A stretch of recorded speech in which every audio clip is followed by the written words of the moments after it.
Hello and welcome to another episode of the Underhive Lorekeepers podcast. I can't think of anything funny at the moment, so I'm just going to act like I said something. As always, I am Samuel. And the man who just heard everything I said, he puts the ears in combat engineers. It's Nathan. How are you, buddy? Yes, I like that. I put the ears in combat because they need to listen. They do need to listen. And you could tell through the pain in my voice, I needed someone to laugh at one of my jokes. Thank you very much. How are you? You are welcome, sir. Good, mate. Good. On the 40k bandwagon at the moment. Yeah. It's been a bit of a learning curve, and I feel myself drifting to the dark side with the hobby. So that's not been great. But Hold on. This can be taken a bunch of ways. You feel yourself drifting to the dark side. To me, that means one of three things. One, you're putting active time into something that isn't Necromunda / Kill Team / Imperialis. All right. Two, you are moving away from the rule of cool and chasing meta. 3, you've given up on life and you have started playing Tau. No, it'll never be 3. No, not until they change the suits to actually look like cool mecha robots. It's funny, I was having this discussion the other day with another friend of mine, and I've always thought that if you just made the robots cooler, I'd just run all battle suits. But they don't look cool in my opinion. Like, you don't think they're cool because they're not, like, zippy? Like, zip, zip, zip? Yeah, they're just, I don't know, the aesthetic of them, I just don't like, too boxy. But that's not the dark side I'm drifting to. It's the only part I like. No, sorry, go. Tell me what this dark side is for you. Is this your villain origin story? It potentially could be, yes. It could be meaning that I will not be anywhere near the top sports if I continue on this pathway. But it is, not playing the rule of cool. It's. I played a game recently, actually last night, and I just found my army lacked, and it's really, really annoying because I'm like, if I just didn't have those things and I had other things, I'd be happier. But how do I fit them into my army? So I went and redid an army list that added like more tanks and so forth, but that doesn't really fit the lore and the theme of my army. So I blame 40k. 40k has done this to me. Okay. Necromunda, my teacher, mother, secret lover, would never do this to me. She would just say, no, it's fine, just play cool. You don't need to worry about winning anything, just play cool. I'd be like, yes, absolutely. But 40k is a different kind of harlot and whispers in my ear of bad, horrible things. I'm not angry. I'm disappointed. Same. I'm glad it's not Tau. Like, there are certain lines we do not cross here. Okay. Imagine if it was Tau as well. Like both. Like I'm playing the meta Tau. I'd just be like, all right, I'm packing it up. Like, I might as well go play Votan. I like Votan. I know you do. Okay. Right, so that's how I've been when you ask in terms of hobby and so forth. I've come to a crossroads, so hopefully I repair that. If you want more details on this, folks, it'll be in our next hobby diary. You'll get to hear me break down and beg forgiveness from those around me for not following the rule of cool. But how have you been? How's your hobby? How's your life? How's everything tracking for you? It's good. Let's not talk about that yet. I'm going to bring that up later on. It actually ties in very well to some of our episode information. Is it a good thing, though? No. It's kind of good, but definitely not good at all in other respects. Actually, I can tell you something. This morning I was on a sort of like I was on the Discord, but like I was just chatting on Discord. Like I had my headphone, sorry, I had it connected to Discord while I was driving to work, and I was just sort of chatting, like, Yeah. Yeah. just like through the Bluetooth, and I was. Can you do that? Yeah, man. Like you can just talk. You can just talk, like how we're talking now, but everything- without the video, and it just connects to like the Bluetooth in my work car. No. But I'm saying I thought Discord was all like typing-y type Nah, stuff. man, you can do like just voice channels. Oh, Yeah, I was okay, chatting to a cool. bunch of people on the Some City Radio Discord, and I pulled over, and I'm like, "Do you guys want to see some kangaroos? Because there were some kangaroos." And so I pulled that's over, cool. and I got out, and I turned my camera on, and everyone got to see some kangaroos, and then 2 ducks, and that was pretty cool. And then I got to the job, and yeah, and I'll end that story later on. But yeah, I got to see some kangaroos, which was pretty cool. It's one of the great parts about being in Australia. You can sometimes let me guess. randomly see kangaroos. Let me guess, you weren't too far from suburbia. You were No, probably no, like- they were in like someone's like street, not even, like they were just there. Yeah. It was literally around the corner from Matt's house. Yeah, right. Literally, Yeah, like, it's crazy. It's like I drove to work the other morning, and the whole stereotype of like, oh, the bloody Australians, they ride the kangaroos to work, and there was 2 dead kangaroos on my 10-minute journey from my house to my work. This got dark. No, but I mean, they get hit by cars. They're kangaroos. It's like in England, I bet there's like dead foxes around all the time. But it was just weird. I've never, I don't know, just never seen them around like that. But anyway, that's a definite derail. Yeah. So okay, I'm interested to know how your hobby has been going. Hobby's been good. Lots of terrain. I chatted about this on our latest Hobby Diary episode. Lots of terrain. I was chatting to you the other night. I think we were recording. We were recording? Yeah. I don't know. We were talking about something, and I was making guns. I've started painting the Ogren and Gunners for my field ordnance batteries. I'm on track to have them finished in the next couple of days. Yeah, So right. before the end Yeah, of the that's month. cool. I'm stoked with that. Yeah, hobby's good. Yeah, we'll talk about my life a little bit later on. You seem to be quite stumped. Yeah, Okay, let's just move on. Yeah, let's just move on. Yeah. We have some new Patreons. Why don't you tell us about them?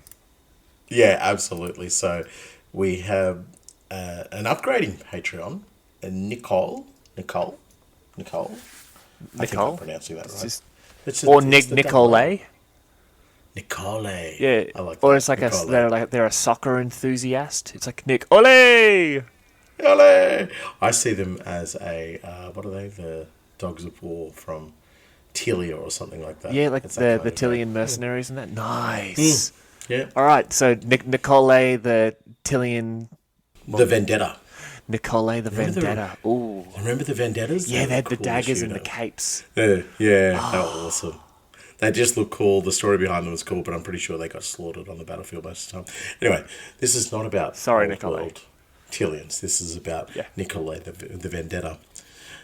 Triple Whammy, which is a fantastic name, no improvements required. Dans, so I think it's multiple Dans or one Dan who refers to himself as Dans. Not 100% sure. Dan S. Oh, Dan S. There we go. Yes. Right. Yeah. I still think it's Dan. I think it could be Thank you. Dan's. I think it could be multiple you. Dan's. Yeah. And the winner of the name game, Dr. Fishy No, which is just there has to be a backstory to that. Please, Dr. Fishy, no. Okay. I don't need you to be a There was a plastic surgeon. doctor who was also a fish, like a reverse mermaid. All right. And they were trying to give like a vaccine or like an injection. And this individual was just like, Dr. Fishy, no! No. And because Dr. It Fishy stuck. actually had like what are they called? Flappers? Fins. They had fins, fins. and they weren't exactly dexterous Or- with the syringe. sometimes people mistake them the Finns. They're like, oh no, they're Danes or Swedish, but that Finland happens all the isn't time. real. It is. No, Finland isn't real. Where do you think it's a the lie fishies get their invented fins? by. Are you I talking think about it's this like this last? I think it's like Japan and Russia to maintain territorial fishing waters, Oh, or Japan I saw against this Russia. recently. I don't know, but yeah, Yeah. Finland's not real. Yeah, I saw this, and it's bonkers. Right, I actually think Dr. Fishy No is the last words a Piscean Spectre hears. Dr. Fishy, no. Okay, I like that. Yeah. Right.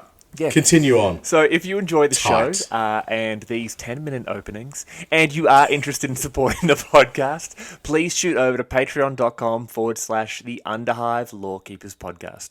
We are 100% funded by the goodwill of our audience, although we do this for the love of our hobby and our ever-going conquest and crusade to stop fish doctors from apparently committing horrible crimes.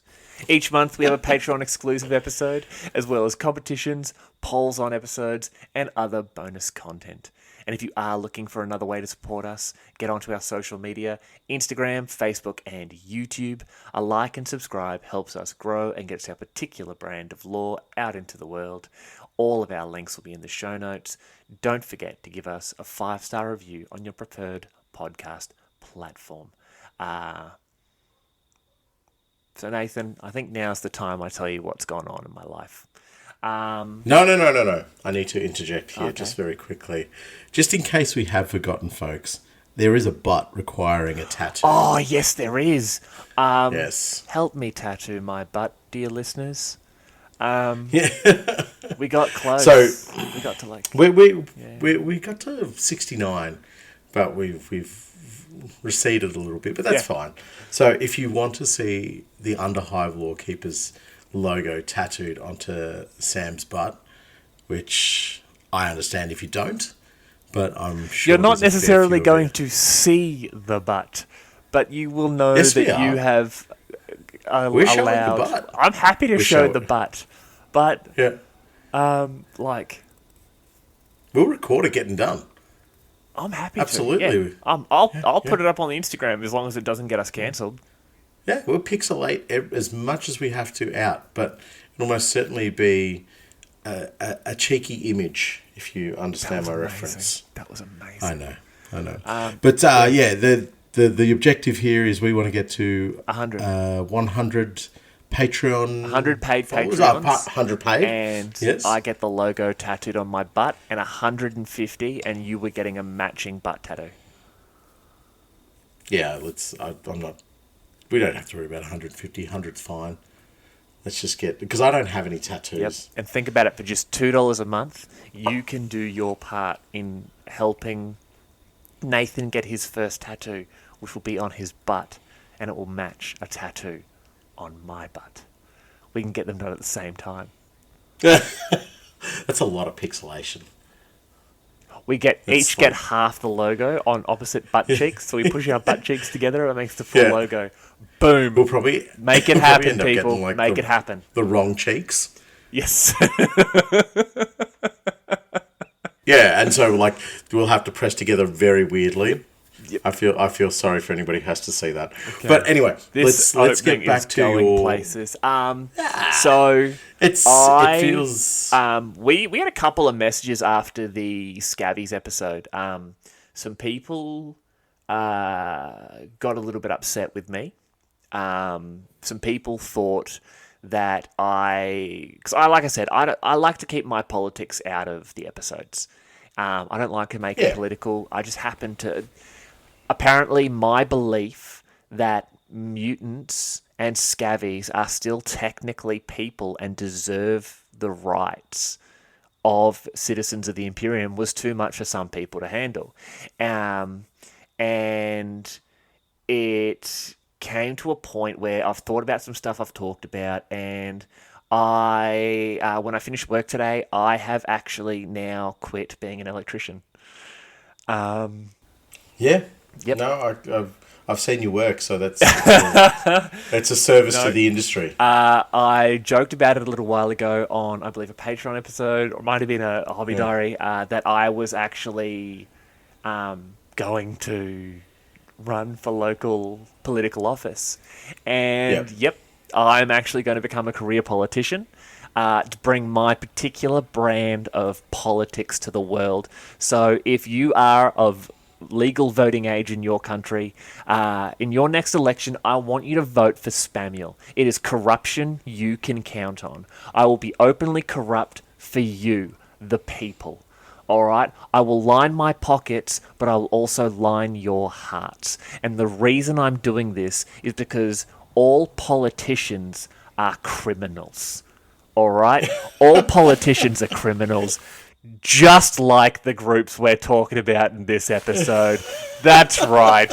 This has been Inception into all of your brains. We are talking once again of the criminal alliances available to us in Necromunda.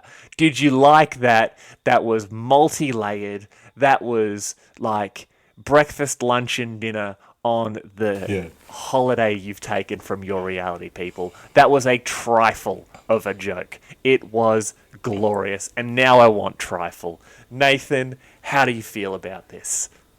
I hate trifle. It's one of the worst. You hate trifle? I hate trifle. Okay, we're 16 minutes into this episode and almost 2 years into this podcast, and what the hell is wrong with you? Trifle is disgusting. Anybody out there who likes all this sugar lumped together and then just like, oh, I'll throw some alcohol into it as well, and then just sits there guzzling that down, you got problems. Do you know what? If you want some fruit, eat some fruit. If you want some custard, eat some custard. If you want some sponge cake, eat some sponge cake. Put some custard on your sponge cake, that's fine. Put some cream on your sponge cake, that's fine. Do not come to me with a bowl of sugar slop covered in brandy or whatever other alcohol you're going to put into it and say, this is the king of desserts. It is vile. Yeah, that's right. Let me tell you. It's almost like I've prepared this. So you're wrong. The fact that trifle is all of the best desserts in one, and it's also just a little bit drinky. No. Listeners, I want to see some comments. I want emails. I want abusive text messages to Nathan's phone number, which will be in the show notes here. International dialing code, obviously, is +61. All right? And that's true. I'm scared that you're actually going to give out the number. I don't know your number. It's in my phone. I will forget because people often tell me I forget to put things in the show notes, or like, oh, I'll just link it in the show notes, whatever. I just forget.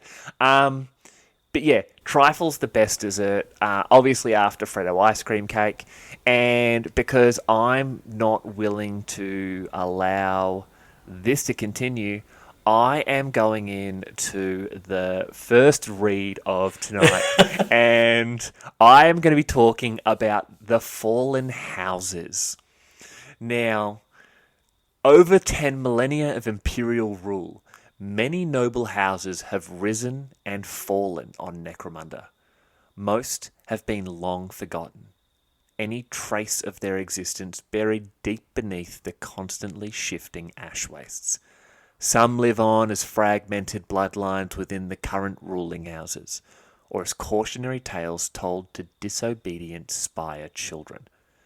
Then there are those who do not yet know they are dead, and cling doggedly to the tattered remains of their once great empires. These are the fallen houses, gangs of criminal nobles who may or may not have any true claim to the names they bear, but have chosen to use what power is left to them to strike back at Lord Helmawr's rule.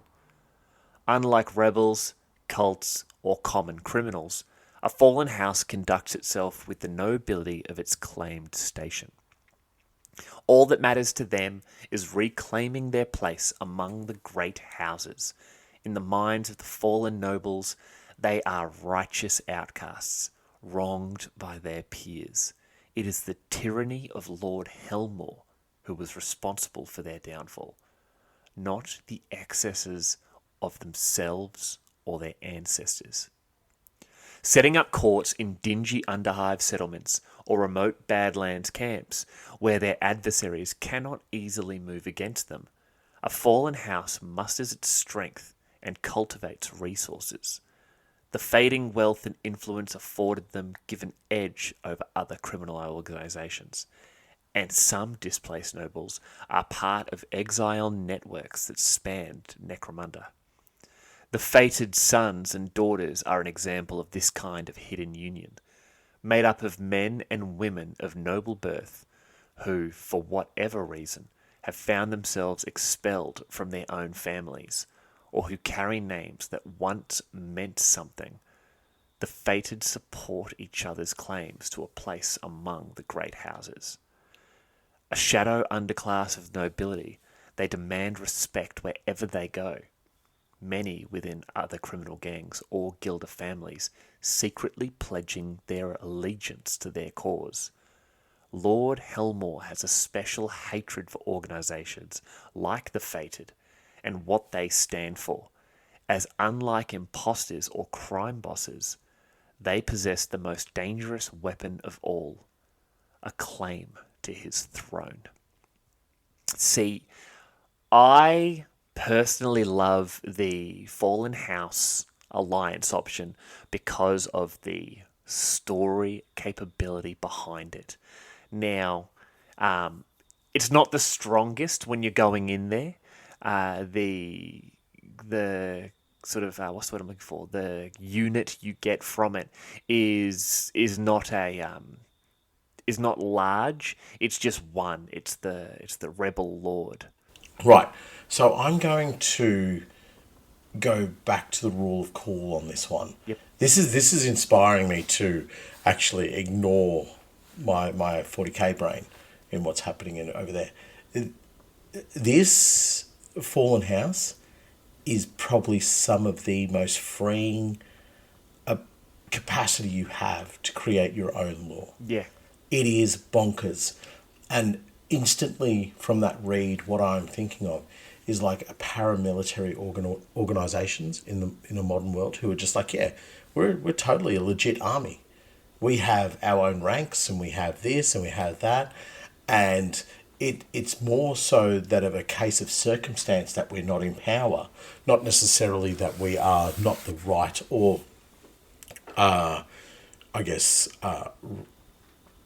established rule. You know what I mean?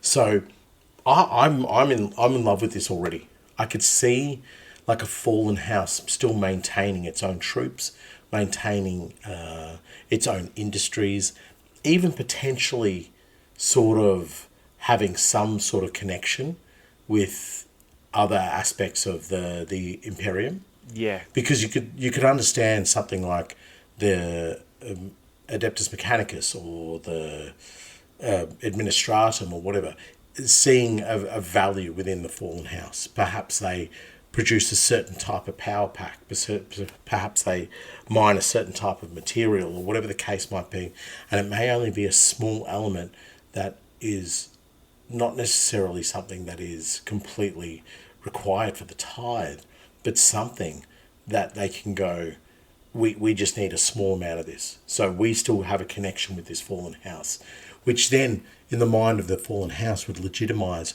who and what they are. If I wasn't important, why would this organization be making sure they still have a relationship with me and mine? Exactly. This read, as soon as I'm hearing you read this, all I'm thinking about is, take somebody like Escher, House Escher, right? Fallen. Now, imagine them as a fallen house.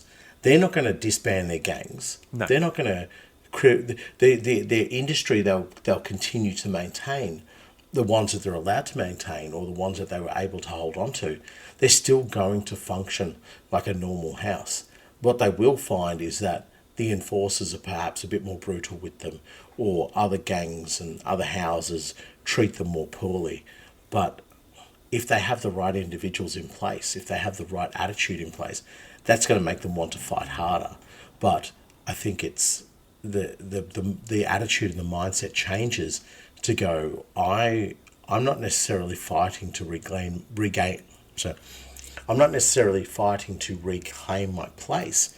I'm also fighting to prove that I was wrongly ousted or wrongly, I guess, demoted, for use of a better term. So this story that you can capture, exactly what you're saying here. I mean, it's great. You can get a rebel lord, fantastic, whatever the case might be.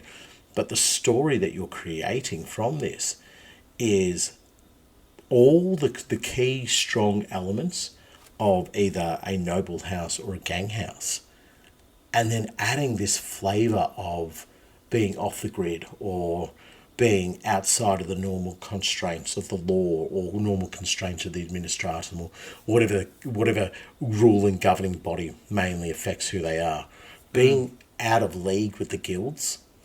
So whatever you want to take, but then you still get to add those elements back in if you want to. So say if you want to go, well, actually this particular gang was able to hold strong ties with the guilds, and so that is why, as a fallen house, they're not completely wiped out. They're not completely gone. They still are able to hold on to something that looks like strength, capacity, or capability, and that to me is. This is one of the strongest points I've ever seen in all of our recordings, to be able to create a really cool independent gang, independent storyline away from the structure of the main six. You know what I mean? Dude, absolutely. Like, everything you've just said is absolutely it. The idea of the fallen house and the rebel lord, it basically says to you, come up with your own idea entirely. So, who's the house? Let's say they were the noble house I came up with a while back was House von Griff. Yep. And the big thing about them is they built their economy on like gene forged pets. So the Griffin was their sort of mascot, and they used technology sort of derived from Escher technology, where they would take these creatures from different planets and they would actually clone them, and they would clone effectively like you know how you can get those like dogs that live in handbags? Chihuahuas, yeah, but like they would clone bears that were the size of chihuahuas, but they would have bear bodies and they would have like lion faces. And so their big thing was Bare bodies. Yeah. They didn't even have fur on them. No, they're just completely bare. Yeah, go on, sorry. Which is why all Americans shave their arms. Because the right to bear arms. Get it? Yes. I mean, boom. That was gold. It was great. Yeah. But that was what they did, and they started building up this massive sort of economy behind it, and because of that, gangs were becoming to align to them. The guilders were starting to pay attention to them, and in this house that I created, in sort of this sub hive away from Hive Primus, the Escher sort of looked at that and went, no, these clowns are really starting to get in onto our thing. And basically, the House Escher wiped them out.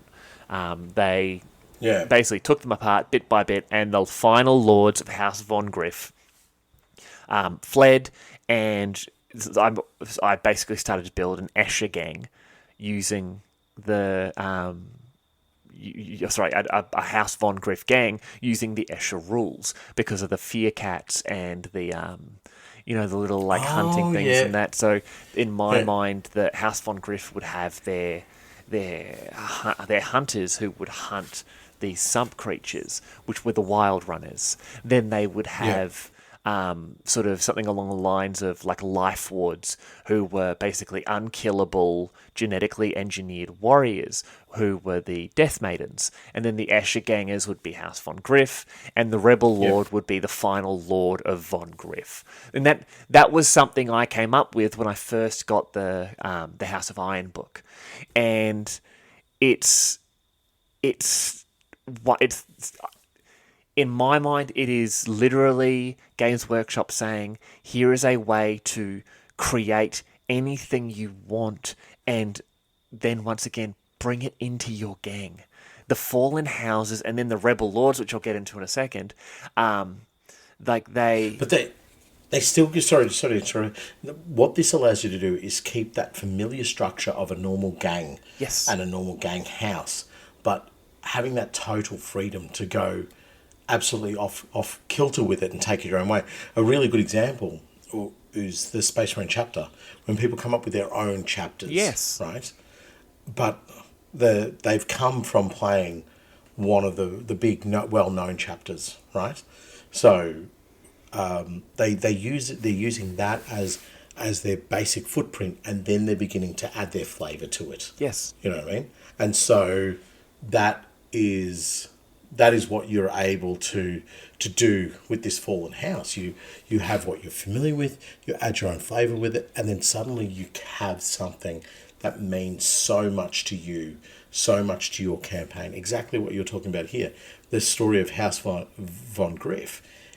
You probably only recanted that story a handful of times, but it's burnt into your brain because it means so much to you. Yeah. You know what I mean? And somebody asks you about it, you're able to reel it off like you just come up with the idea 10 minutes ago, because it's more than your Vansar gang. It's more than your Cawdor gang or whatever other gang that you would normally run, because it has that element of, actually, this is how I see a house gang. Yeah. If this were the perfect scenario, or less than perfect scenario, because they are fallen. So yeah, this is one of the, as I said, to reiterate the point, this is an amazing tool for you to create lore, story, and background for. And damn the rules on this one. Absolutely damn the rules for it. You just go with what suits you. You pick a gang that works, whether it be squats or Venators or Escher or whatever, and then you just allow this fallen house to build around them. You know, and I think dabbling in them as a noble house is also a really important factor as well, because you could see a noble house that has fallen. They were high up the food chain, and now they still demand the respect and notoriety and fear that they used to be able to engineer from the Scummers and so forth. But it's not legitimate anymore. But who on the street is going to argue with X, Y, and Z gang member, enforcer, or paramilitary type and say, well, actually, you're a fallen house, I shouldn't listen to you? And they go, well, my last gun hasn't fallen, so that's still going to shoot you. It's weird, because I shot you in the stomach just then and you fell. Yeah. That's awkward. Yeah. But the rule book, the 2023 Rules Compendium, gives us a whole bunch of different options there. I mean, in the Age of Outlaw Nobles, it talks about the Yolasta brothers, the Cogtooth Prince, the Needle Queen, Zorgol of Trazior. And then in the Forging of the Clans, it talks about the Uranta, Waiter, Gorshed, Mung, Yulanti. They are the noble houses. Then you have Ulwar, Hasbel, Yungar, Avarest, and Orland. Like, yeah. Okay, who are the Gorshed were, I remember someone ended up wiping them out, but they were more brutal. Okay, so let's do that. Let's do the final members of the noble house of Gorshed. Like, yeah. You're already in there. There's that most famous fallen noble house. They had a couple of short stories written about them recently. Aranthus.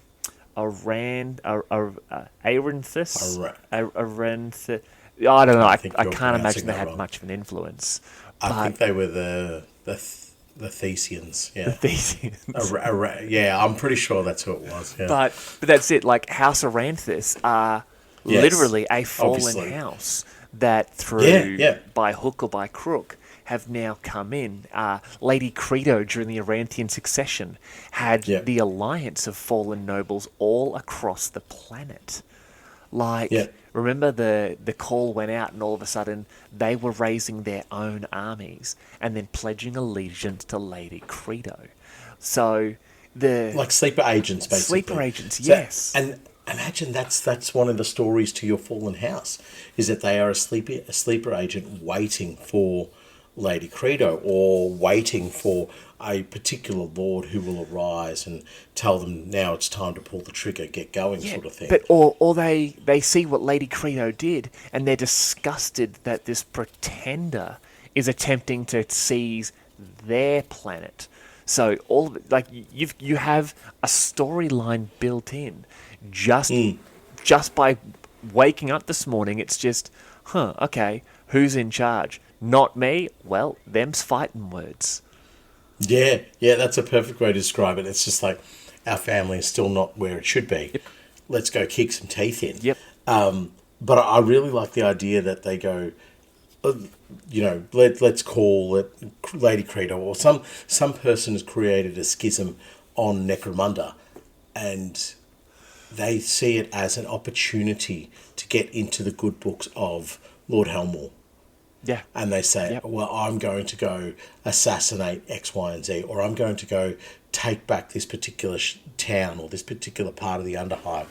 And Lord Helmawr will recognise me for the great leader that I am. Perfect. Lord Helmawr, it'll be, witness me, Ronti. And... Exactly, witness me, baby. Ronti. Just like spraying the can in the mouth. Yeah. And it's if I can strike down his enemies, he will grant me back what my family has lost. So we've just come up with 3 different stories, and we haven't even done gang ideas yet. But the alliance to the fallen nobles gives you the opportunity to hire the rebel lord. And if you think any alliance has someone just with more potential than the rebel lord, you are severely mistaken, listeners. The noble lords of Necromunda are powerful individuals of a kind to rival the elite of the Imperium. Hundreds of generations of selective breeding and genetic manipulation, combined with access to almost limitless wealth, has transformed them into living demigods cloaked in mortal form. Just pausing the read there. God damn. Yeah. Living demigods cloaked in mortal form. Oh! When a great house falls, these mighty lords are almost always hunted to extinction, lest they escape into the wilds of Necromunda and become rebels, and never to be seen again. The bounties placed on the heads of these fantastically dangerous souls are often enough to raise a common ganger up from the brutality of the Underhive and give them a life of privilege and plenty in the upper reaches of Hive City. This is how dangerous they are to the continuance of the ruling houses and their masters. Each rebel lord is a deadly adversary of the Imperial House, who might come to their allies' aid if it serves their interest, usually if it involves the restoration of their personal glory. Augmented with bionics or biomedics, their bodies are more resilient, while the faded opulence of their clothes hide an armourer's vault of digiweapons and rarefied combat tech. More dangerous than their masterwork firearms or energy blades, however, is their will. A rebel lord is more than a mere villain, for they are among the last of their line, and burn with a vengeance to see the Imperial House brought down. Come on, buddy. That is... that is a campaign in the waiting, just that read. I was going to say something similar to that. It's like, need I say more about the core fundamentals on how to build a story? Yep. This has everything you need. And instantly when you're reading that, I'm just thinking of a Spira. You know what I mean? Oh, yeah. Just fully, and you just run the rules of it. It doesn't have to be an actual Spire. Because supposedly, they're all Helmawrs. They're all Helmawrs now. Yeah. So it doesn't have to be a Spire, but you run it as one. Yep. So all the augmetics and what did you call them? The biomedics. Biomedics. This is everything to say. This noble, this lord that was able to survive because they were the more militant. They weren't doing the admin work. They weren't doing all those, crunching of numbers and dealing with the administratum and so forth. They were actually one of the more combat orientated, one of the more violent of the lords, and they watched their house disintegrate around them. They watched the for use of a better term, the weaker members of their noble family destroyed, and so this is just emboldened their soul to become darker and nastier and harder and more determined. And it says there in the read, the will of the individual becomes just so great, and their desire for vengeance, their desire to bring down the imperial house, it has all the hallmarks of a little bit of sprinkle of chaos influence into it, and suddenly you have a whole nother spectrum of the story that you can look at.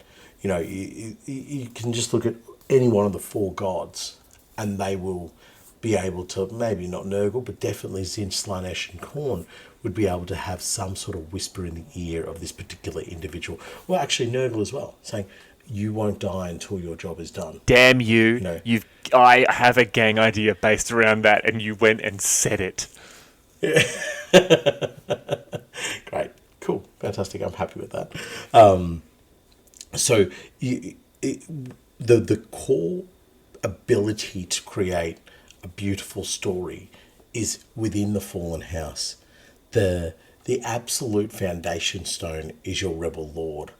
And then it's just a sprinkle of nonsense of chaos gods, of even corpse grinder cults.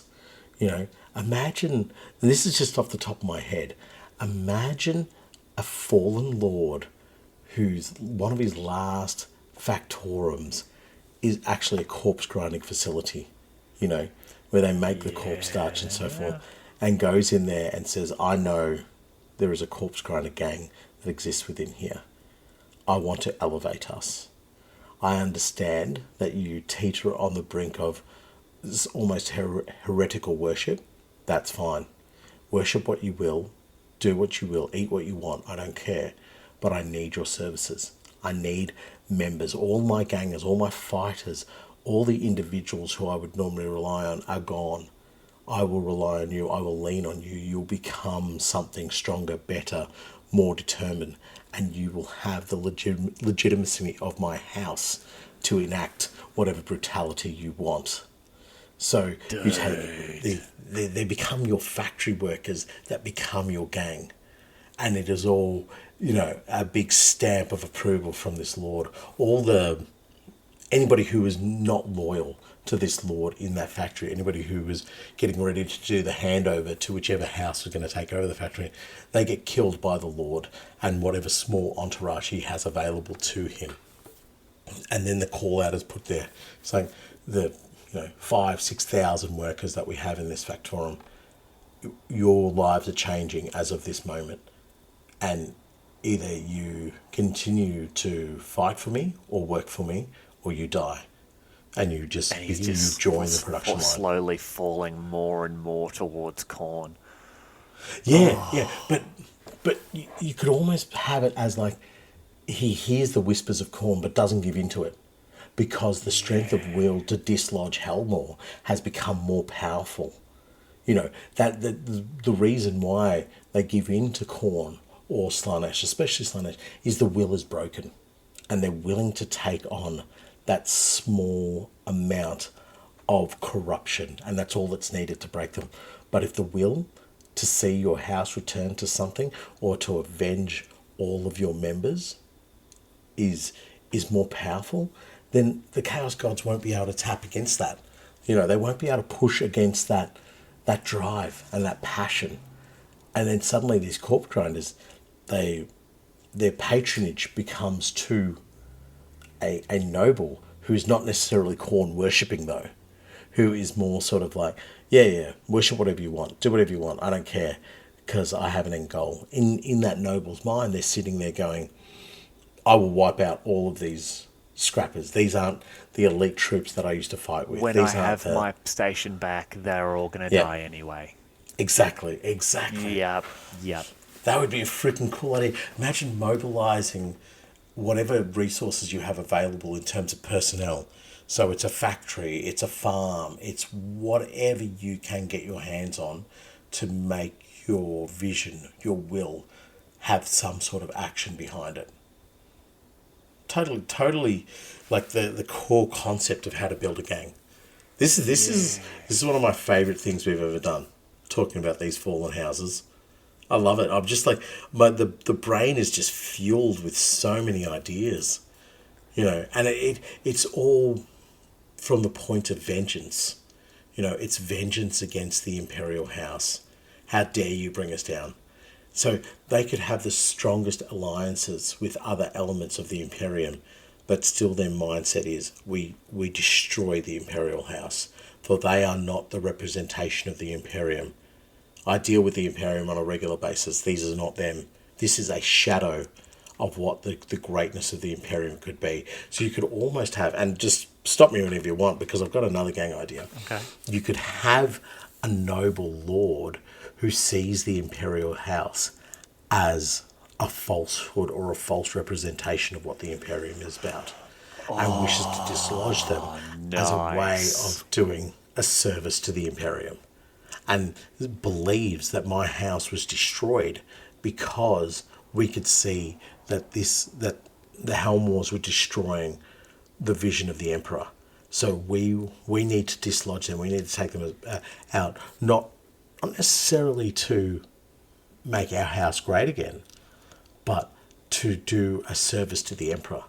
So you take on an almost a religious aspect to it, but the same will, drive, focus, and determination that would be driving the Lord in charge of his factorum workers slash corpse takers is the same will and drive that pushes this other Lord who is now in charge of, religious fanatics or imperial fanatics, and not necessarily have to be practicing or believing the imperial creed, but it's in believing in the idea, the concept, and the purity of the Imperium. So you could have soldiers there who are just like, yeah, I don't pray to the Emperor because I've seen way too much bad things happen from those who pray to the Emperor Yep. as their last words. But I believe in the truth of what the Imperium is and what it should be. And I agree with you, Lord, that the Helmawrs don't do that. So I will throw my lot in with you. So this gang could be individuals who come along and run them all. You could definitely run them as court, or if you want to go then into that sort of religious not a style of it. But you could definitely have them as believers of the Imperium wanting to dislodge Helmawr. But that's a great narrative arc for sort of building up your gang about it, isn't it?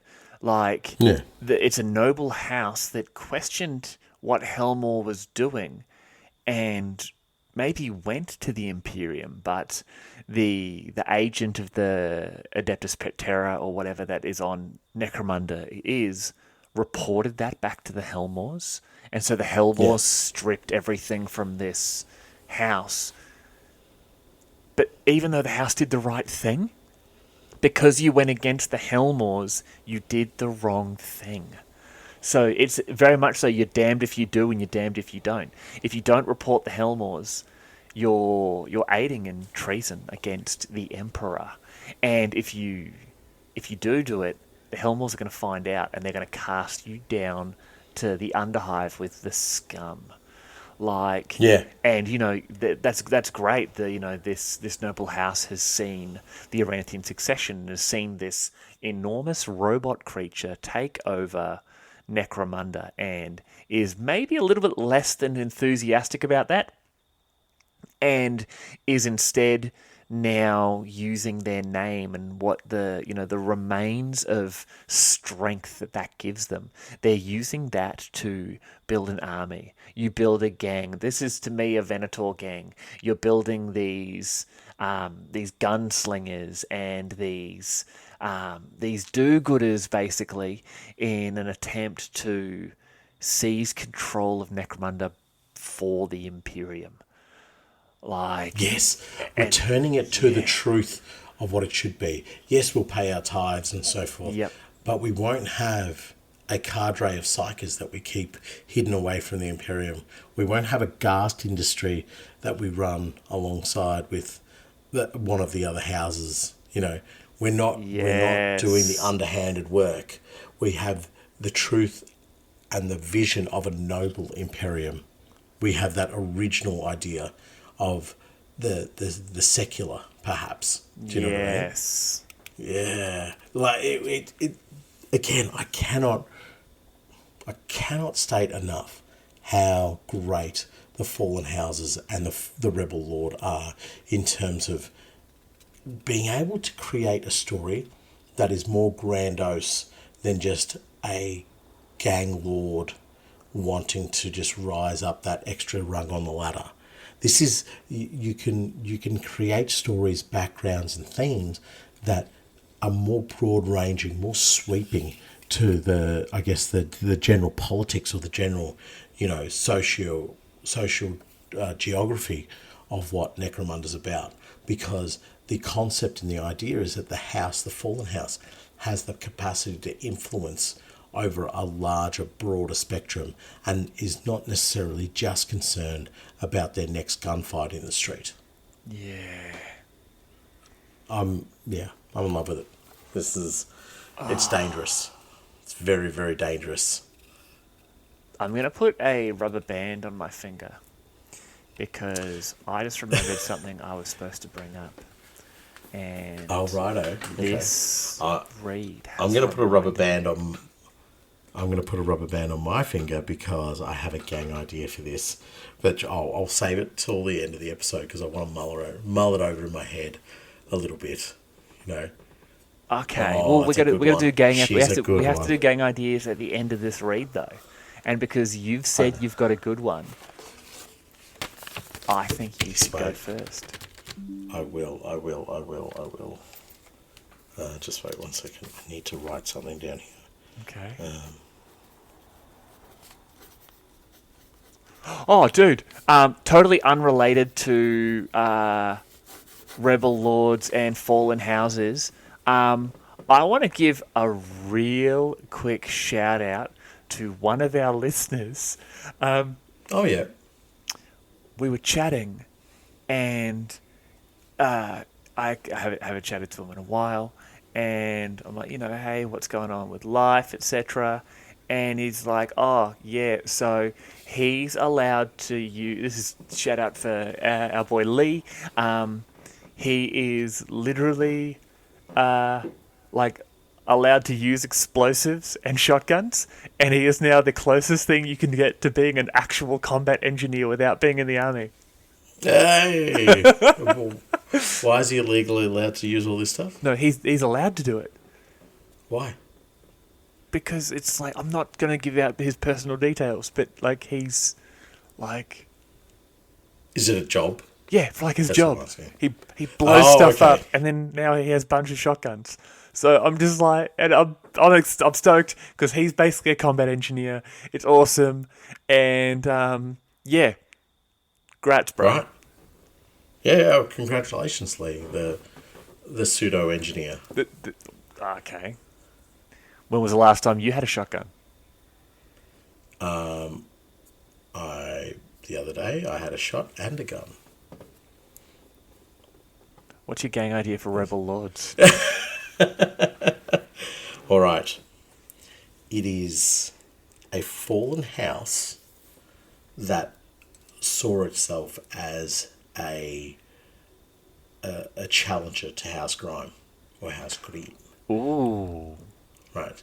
So they know that House Grime actively took a role in utterly destroying their house and crippling them and posing them as, it was your troops that fled from the wall at Secundus. It was it was your troops that allowed the Aranthians through the front gate, that sort of stuff. You know what I mean? Oh, well, maybe not, because this is more built around the Helmawrs, but it was your troops that, when the 26th was last deployed, it was your family's troops who actually fled the battle. You had elements of your army turn traitor. So maybe these guys have to run their own regiment, and it's the 12th, you know. Yeah. So they have a very much a bee in their bonnet regarding House Grime, and the way the gang is, it is former soldiers, current soldiers, who go and attack House Grime military fortifications and positions and so forth. And the reason why they're doing that is they want to show the weakness and the lack of capacity and capability of the House Grime troops. So they're always in like a war footing with them. So they see it almost like they see Necromunda as a giant strategic map for them to be fighting against House Grime. They know they can't fight them in the main hives and so forth, but they go engage them in the more remote areas, settlements, towns, out in the wastes, stuff like that, and just show the weakness of their troops. And they're not afraid of letting anybody know who wiped out this House Grime patrol, who stole all their vehicles, who left them at the mercy of the nomads. They definitely let everybody who fights against them, or anybody who would dare to scavenge that battlefield, know that it was House Corlys. You know, House Corlys. Nice. Yeah, so just top of my head, mate. Just it's the creative juices are flowing. House Corlys are the ones who done this to House Grime, and it shows that they suffer a weakness. They suffer an inability to actually fight correctly. You know, they are one of the main reasons why there are multiple security issues on Necromunda. Why orcs still exist in the skull, because House Grime is not able to wipe them out. If it was up to House Corlys, we would have done this job 10 times over. Yeah. You know, we would be wiping it. And I again, it's always an easy one to go to, but I would go to it. It's Ventors or House Van Sar. You build this gang around, and it. Okay, just quickly before you jump into how you'd build it, in my mind, it has to be someone with a lot of access to, like long rifles or sniper variant weapons, because I can't imagine House Corlys wanting to go toe to toe with Grime, because they have the armored personnel carriers and tanks and artillery and all that sort of stuff, where I think House Corlys would be more of a what's the word I'm looking for? More of a guerrilla fighting. Elite. Yeah, but elite guerrilla fighting. Yeah, like elite guerrilla. So you can imagine that the House Grime are doing their patrol and they're coming into the settlement of I don't know, Scummers Rest, and as they're pulling in down the main thoroughfare in towards the marketplace, the House Corlys snipers are all ready. 3, 2, 1, up. The drivers of each of the vehicles is taken out, just pop, pop, pop, and then from each window a House Corlys gunman comes out, aims down, takes out the House Grime, except for one, you know, and then the Corlys agents come out, they clear the bodies, they start stripping armor, they're stripping weapons, ammunition, any sort of supplies. They pull that survivor out, a medic comes along and patches him up. You know, yep, you're going to be all right, idiot, get up, give him a smack, go stand over there, the boss will talk to you in a minute. You know, then, and just as long as it's taken me to describe this, those Corlys agents have now mounted these vehicles, thrown the bodies out, cleared the blood off the windscreen, and are driving away. And, you know, this someone on like a waster's dirt bike comes up, and the sergeant in charge of this Corlys strike force says to that survivor, it's like, now you tell House Grime who it was. You know, like, what's, just quickly, what in your mind is the House Corlys emblem or logo? Oh, the logo. I see it as like almost there's a knight household that has this, but it's a fist wrapped in a chain. But this would also be House holding. Orlok. no. It's more stylized than like necessarily the fist. Yeah, it is two, isn't it? Yeah, yeah. Maybe. What about like two bolter shells on almost like a rosary, where the rosary, instead of being beads, are almost stylized bolter shells, or like Yeah, I like or this. Yep. ammunition. Almost like it's a chain hanging around the, I don't know, wrapped around the skull, like a Yes, skull. yes, and sort the of thing. rosary goes Yeah. around the skull, and each of the beads being like a different type of bullet, because Yeah. House Corliss, everyone knows House Corliss soldiers are masters of all forms of ranged combat. So I'm just writing the lore for your gang Yeah. idea Yeah. as we Yeah. go. Yeah. Yeah. But that sergeant pulls out his rosary and takes off one of the bullet beads and puts it in the hands of the survivor and closes it, like purposefully closes his fingers around it. He goes, "You take this to Grime and you tell them, Corliss never went away. Corliss is coming." And then he gets Yes. on the back of the Yeah. bike and they drive off, and this survivor is just sitting there going like, "It is my first day. What? What just happened?" Exactly. Like exactly what you're saying. It all happens in the blink of an eye. Yeah. In a moment. And it's all weapons that they just, like the house guy would just be looking at going, they're much better than what we're fielding. Yes. Because the coolest ideal is that we fight with better soldiers, better tactics, and better weapons. We don't need the vast armies or the vast amount of troops and the supply that Grime has, because we do it better. You know what I mean? And it doesn't fit with the Imperial model, and that's probably why they were ousted from their power. But they see it as a way to show the rest of Necromunda, and in some way, shape, or form, the Imperium,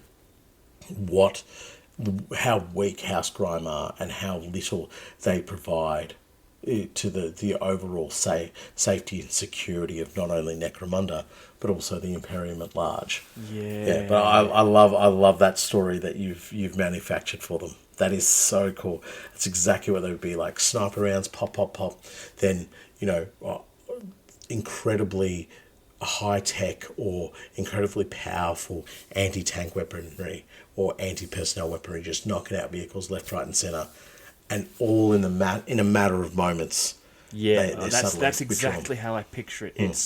It's so well orchestrated. Like, Yeah. even like agents of House Delark would see it happen and go, "Nice." Yeah, well played, lads. But yeah, they would keep military structure within themselves. So they've got sergeants and commanders and lieutenants and captains and all that kind of stuff. Yeah. And so all the nobles within the house still have some form of military rank attached to them. Oh, mate, this would be a cool little force to come up with. They would be really sick. And as I said, do them as Venators or Vansar. I don't think there's much choice with anybody else. It has to be one of those two. It's gotta be Venators. Yeah, but I think you could run both. Like your Vansar could almost be your next level elite. Do you know what I mean? So these guys are like small 4-man teams. They're equipped with particularly dangerous plasma rifles or particularly dangerous lasgun variants or whatever the case may be, or even rad weaponry. It's like we don't normally access this stuff, but our connections with House Vansar, who see us as a house to be bargained with because we model our fighting off the same way they fight as well. Yeah, no, it's cool. I'm very happy with that gang idea. That's almost like, do I build it? Do I build it? A hunt leader in Venators has access of equipment up to rare 11 or less. Which is crazy. Which There's is some insane. good stuff in Rare 11. Your champions have access to 10 or less. your regular gangers have access to 8 or less. And if I literally just had my rulebook. Okay, here it is. And okay, we are looking at page 262. So special weapons.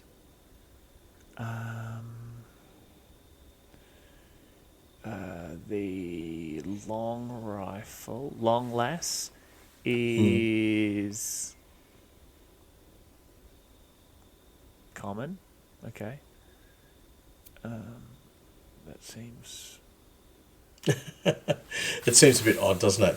But yeah, I totally get what you're saying here. Venators could quite easily do this because of the capacity to have access to some pretty damn good weaponry, and just a broader range of weaponry, which would also make sense to what the house is about. Like, yeah, we fight with everything. Yeah, but that's the thing because their rosary, in my mind, when they master a new type of ranged weapon, they would get a Almost like a scout's badge. Basically a scout badge. They'd get a token from their arms masters. Now, arms masters is a Orlock thing. Their weapons masters would say you've mastered the melter gun, and so they get this token, and it's a tiny little like fuel cell for a melter gun. You know what I mean? Yeah. Like, but you can just imagine them where they've attacked a. Do you know? Sorry. You sort of reminded me of it's almost like a Pandora bracelet. Like, yes, I've got this it's a charm. Pandora bracelet of death. Yes, exactly. Yeah, the Pandora bracelet of death. I love it. It's just like you can go into the shop and you can buy cheap knockoffs and put them on there as a temporary placeholder, or you could actually go off there and earn it. Do something worthwhile for yourself. Yes. Yeah, I'm down for it. But enough about my gang idea. What is your gang idea, sir? I call them house callers, and no, I love yours. I am sort of mixing a gang idea I had for an Orlock gang that you said isn't possible just then. It's not possible. It's just less likely. My fallen lord, my rebel lord, sorry, from my fallen house would be someone who was betrayed by his house, and in my mind, maybe he was the second son, and he was the rightful heir to his house, and instead his younger brother or younger sister has married into a different house and has joined them, and as basically like a sort of an act of betrayal, he's been stabbed in the stomach and sort of left into the Underhive to die, and he's crawled away, and he's basically crawled into a hole to die, but he doesn't want to. He wants vengeance, and he prays out to who or whatever will listen for someone to save his life and to give him the strength to take back what he rightfully earned by being the eldest child, what he rightfully deserved by the point of his birth. And Nurgle reaches out and says, "My child, no, this shouldn't be happening to you. I'm actually going to run it as my Orlock gang. You should have been the head of your house because you should run the entirety of House Orlock. You should run the entirety of Necromunda, and I will take away your pain and I will snatch you away from death. I will make sure you can live until you've achieved your goal, and then you will be the rightful Lord of Necromunda, and then you can live forever. All I ask is that you love me in return, and you let me take away your death and your decay and your pain." And unbeknownst to poor silly Orlok fella here. It's actually Nurgle, and when he takes away his Nurgle takes away this fella's pain by removing his ability to feel pain, by removing his ability to feel anything, because he's rotting now, and this now Nurgle Lord is basically because he's so far underneath, is found by these scavies and mutants and sort of the dregs of society, and they see him as almost this personification of death rising from the deep sump. And he builds a new house, and I think, what did I call them? I called him the was it the Ferra Eternum? I can't remember. I looked up like the House of Rust, I think it was. That's cool. Because with Orlok being the House of Iron. Yes, yeah. Hold on, I'm gonna. So Ferris means iron, I think. Ferris means iron, yeah. And it was the Ferris Corrosia is what I called the Yes. So he creates House Ferris Corrosia and raises these mutants and these scavies and these degenerates and cultists from way down in the sump, and is building himself his new noble house. So he's taken in these dregs and he's slapping these scavies together, and the cultists and that bring sort of able bodies and weapons, and they come down to join him, and because there's all these little chaos cults around, and the other chaos cults get involved, like maybe some corn worshippers and that sort of thing. But that's how I'd do it. It's not as sort of thought out as yours there, but yeah, I'd love to see. It's very, in my mind, Davy Jones from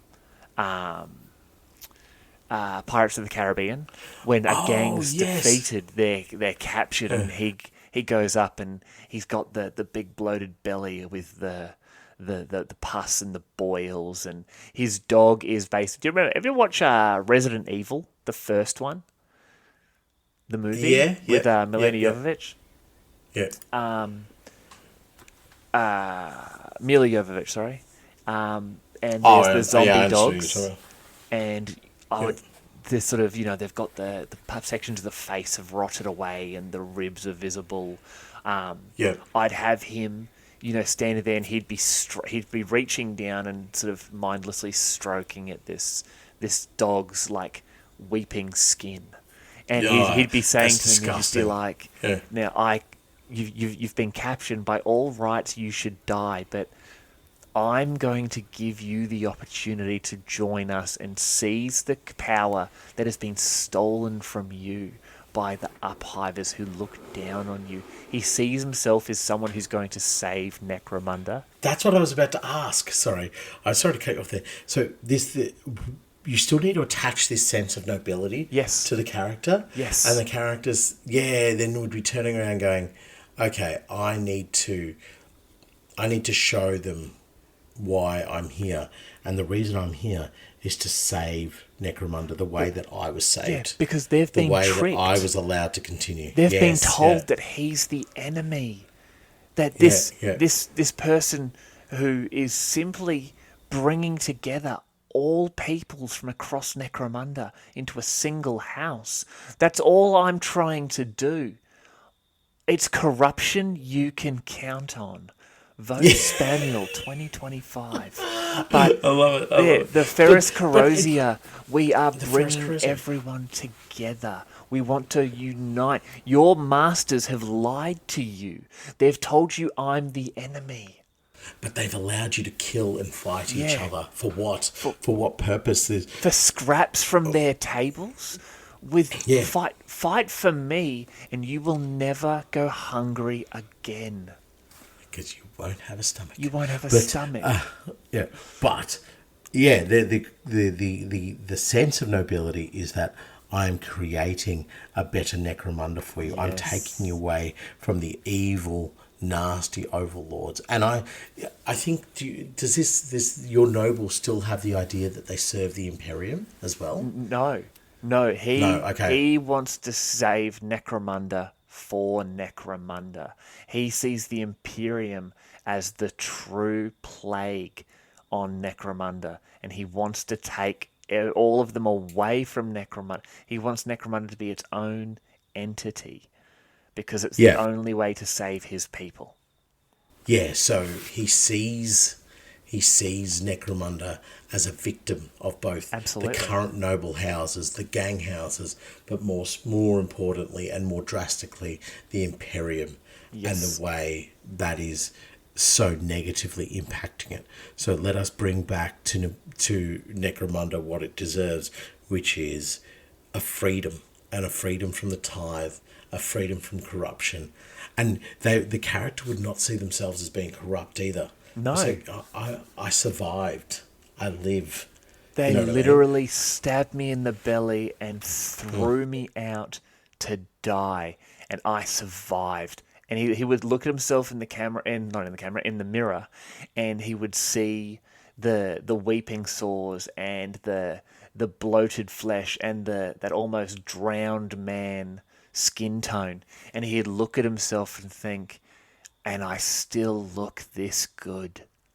Yeah, yeah. So the mindset is, I'm still alive. There's so many millions that die on this planet, yet I've been blessed Yep. to survive. Yep. And there's only one thing that I can do with this blessing, and that is make my world, my home, blessed as well. Yes. And it's the classic attribute of Nurgle, is not seeing that they are necessarily doing anything wrong, but this noble would see it as almost a duty. You know what I mean? I'm not doing Yes. anything wrong. Like, you're not corrupted. You're living. You're surviving, and I am taking you away from your oppressors. So yeah, no, beautiful, beautiful. Again, if you want to build something, build it around fallen houses and rebel lords. It is. Yep. It almost writes itself. You know, we've talked for so long just about this first reading point. I'm blown away. Oh, wow. how We've good been it is. talking a long time about fallen houses. Yeah, but it's great. It's brilliant stuff. Look, as I said, it's such, like, I don't know, engaging stuff. It's brilliant, right? So, but I guess something that we always do with the criminal organisations and other more, I guess, weirder stuff that we look at, we do delve a little bit into the rule side of it. So, like, what are the, I guess, what are the drawbacks? What are the advantages of having this rebel lord in terms of game terms?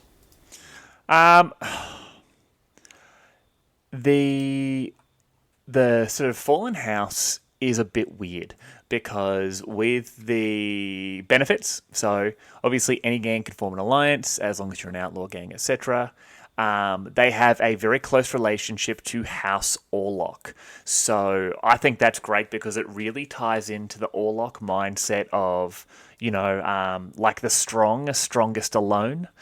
Yeah, right. Sort of yeah, a bit and of a quote that would there make to- sense. Yeah. Yeah, I think that's actually attributed to Huron Blackheart, but we won't split hairs on that one. Mate. He was a House Orlok member. It's just that little part of history pushes off to the side. He's kind of like a space marine rebel lord, though, isn't he? Where Absolutely, he didn't exactly want to what pay he taxes is. anymore, and Yeah. now he's the second most powerful heretic Astartes in the entire galaxy. But so. Some of the benefits. This special rule is called Rebellion. While the gang is allied with a fallen house, if they win a battle against a law-abiding gang, they gain an additional D6 times 10 credits. Awesome. Yep. But if their Good opponent stuff. was also an enforcer gang, or allied with the Merchants Guild or the Imperial House, they gain an additional 2d6 times 10 credits and 1 extra reputation point instead. So instead of, a maximum of 60, you can walk away with a maximum of an extra 120 credits and an extra point of reputation. So But this represents them, like, sticking their thumb up, basically up Yeah. up the nose of the people who they are trying to fight back against. Most importantly, it's like you're not just some regular gang; you're our principal enemy number 1, 2, and 3. Correct. But I can just imagine this being the rebel house sort of going, you know what? You've done your service to me, your rightful lord. Here's this handful of credits. To me, it means nothing. To you, it means everything.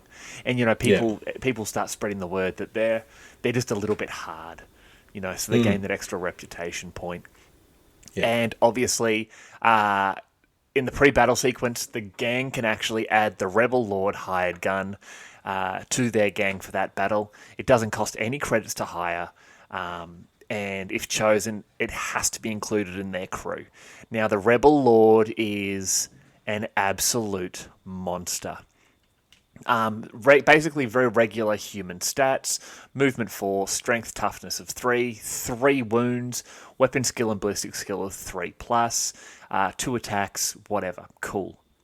They come with 2 digi-lasers, so I'm assuming at least one of them is a digi-bolter. Yeah, of course. And you know exactly which fingers those digi-lasers are put on, one for Correct. each hand. Yeah.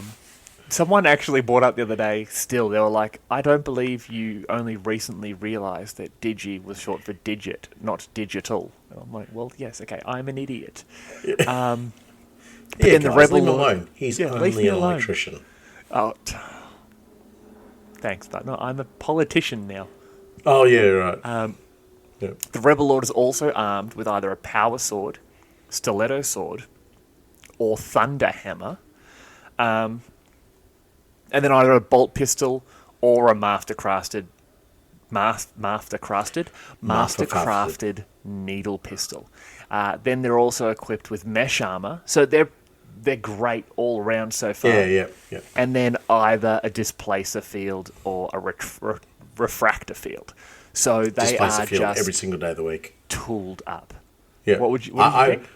Displace a field every single day of the week. Every day of the week. And not because I know how it works in Necromunda, because I remember what it used to do in second ed when you were playing in 40k. You just bugger vanished. off 6 feet to You're the just left. like, I'm in a wall now.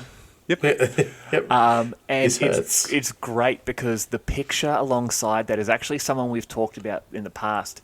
It's Lord Credo, the final patriarch of House Credo, and I believe his name was Constantine Credo. I don't remember. I think so. Yep. But yeah, he married the woman that became Lady Credo, and then basically made her the in control of his entire house.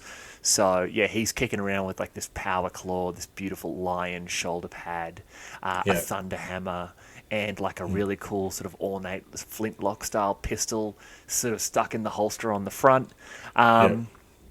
So yeah, your Rebel Lord, no matter how you do it, is going to be tooled to the absolute nines. Ostentatious.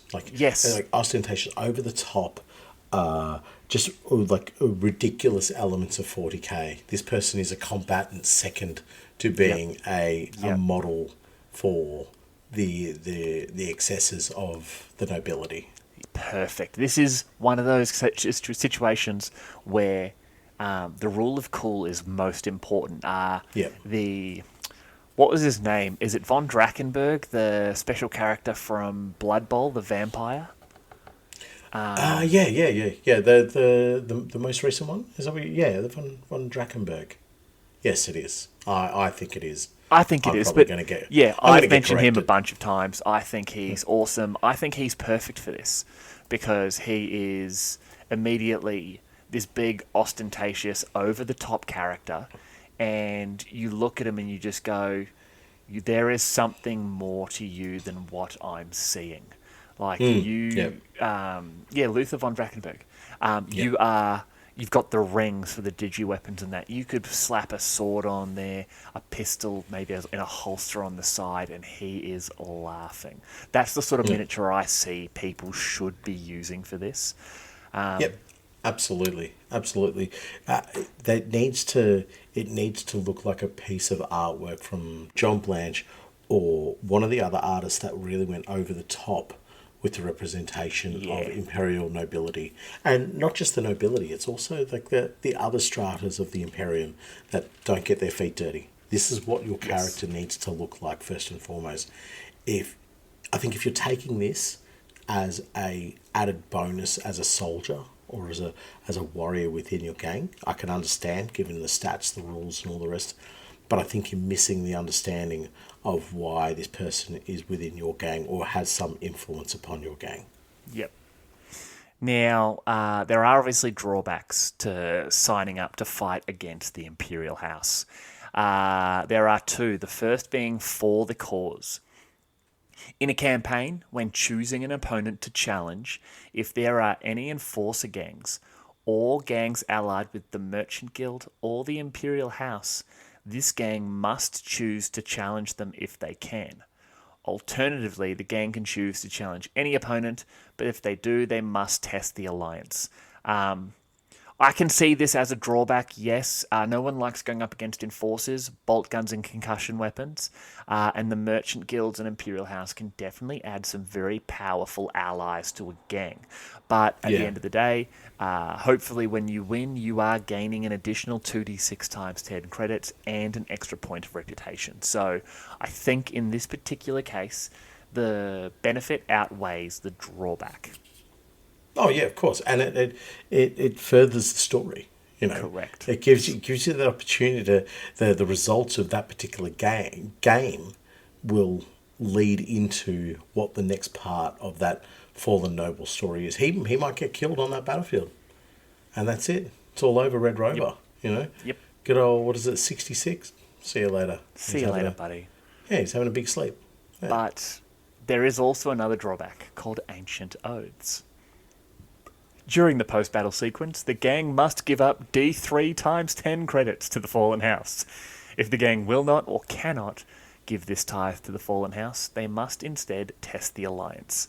So, the Lord might be giving you D6 times 10 creds, but his lackeys are still going to tax you.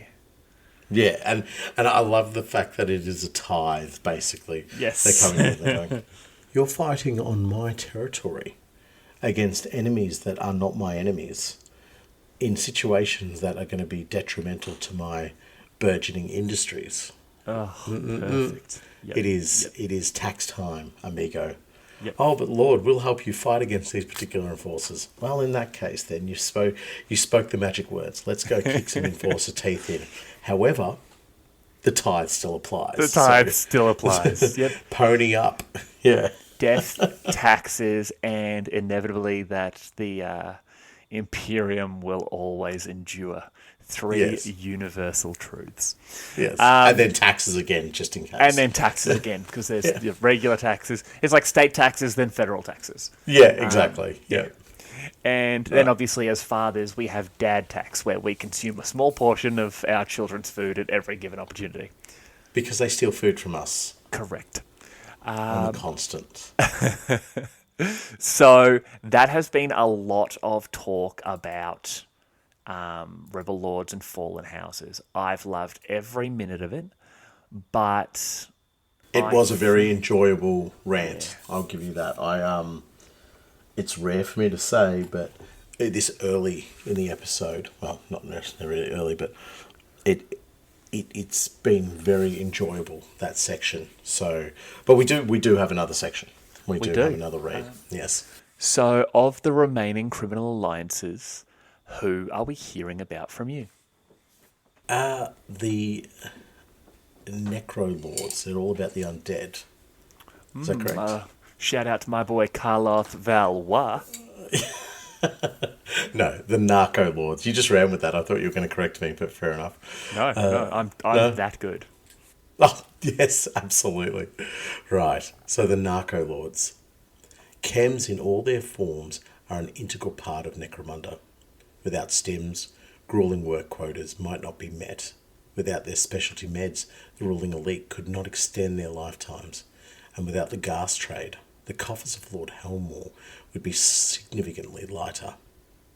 House Escher in particular is responsible for the majority of Necromundan stim manufacturing, its products produced to the high standards of the house's alchemist covens under sanction by the Imperial House. Other houses also have their own specialised chem industries, such as the low trade of the Orlocks or the cerebrium dens of the Dalark, though none are quite as large or as widespread as those of House Escher.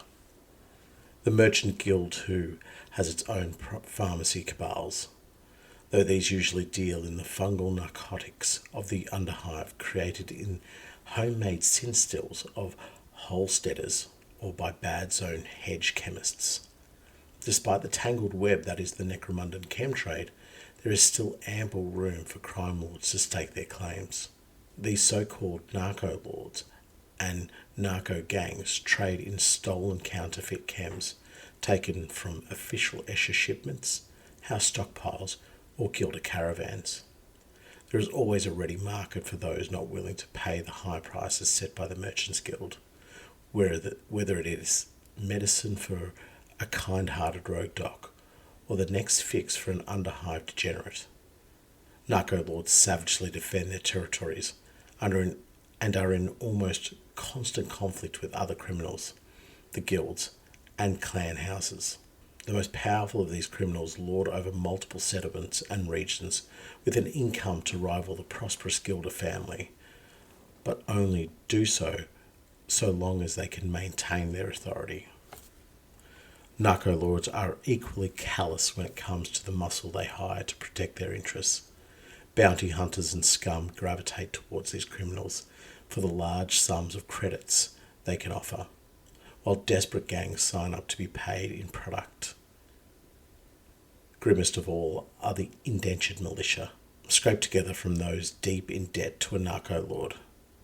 These poor souls are driven into battle against the criminals' rivals with friends on collars or similar chem shackles fixed around their necks, the price of failure often a fatal overdose.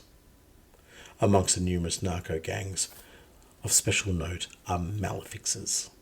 It is unclear where these criminal agents take their name, though on the world of Necromunda they have become synonymous with the Narco Lords.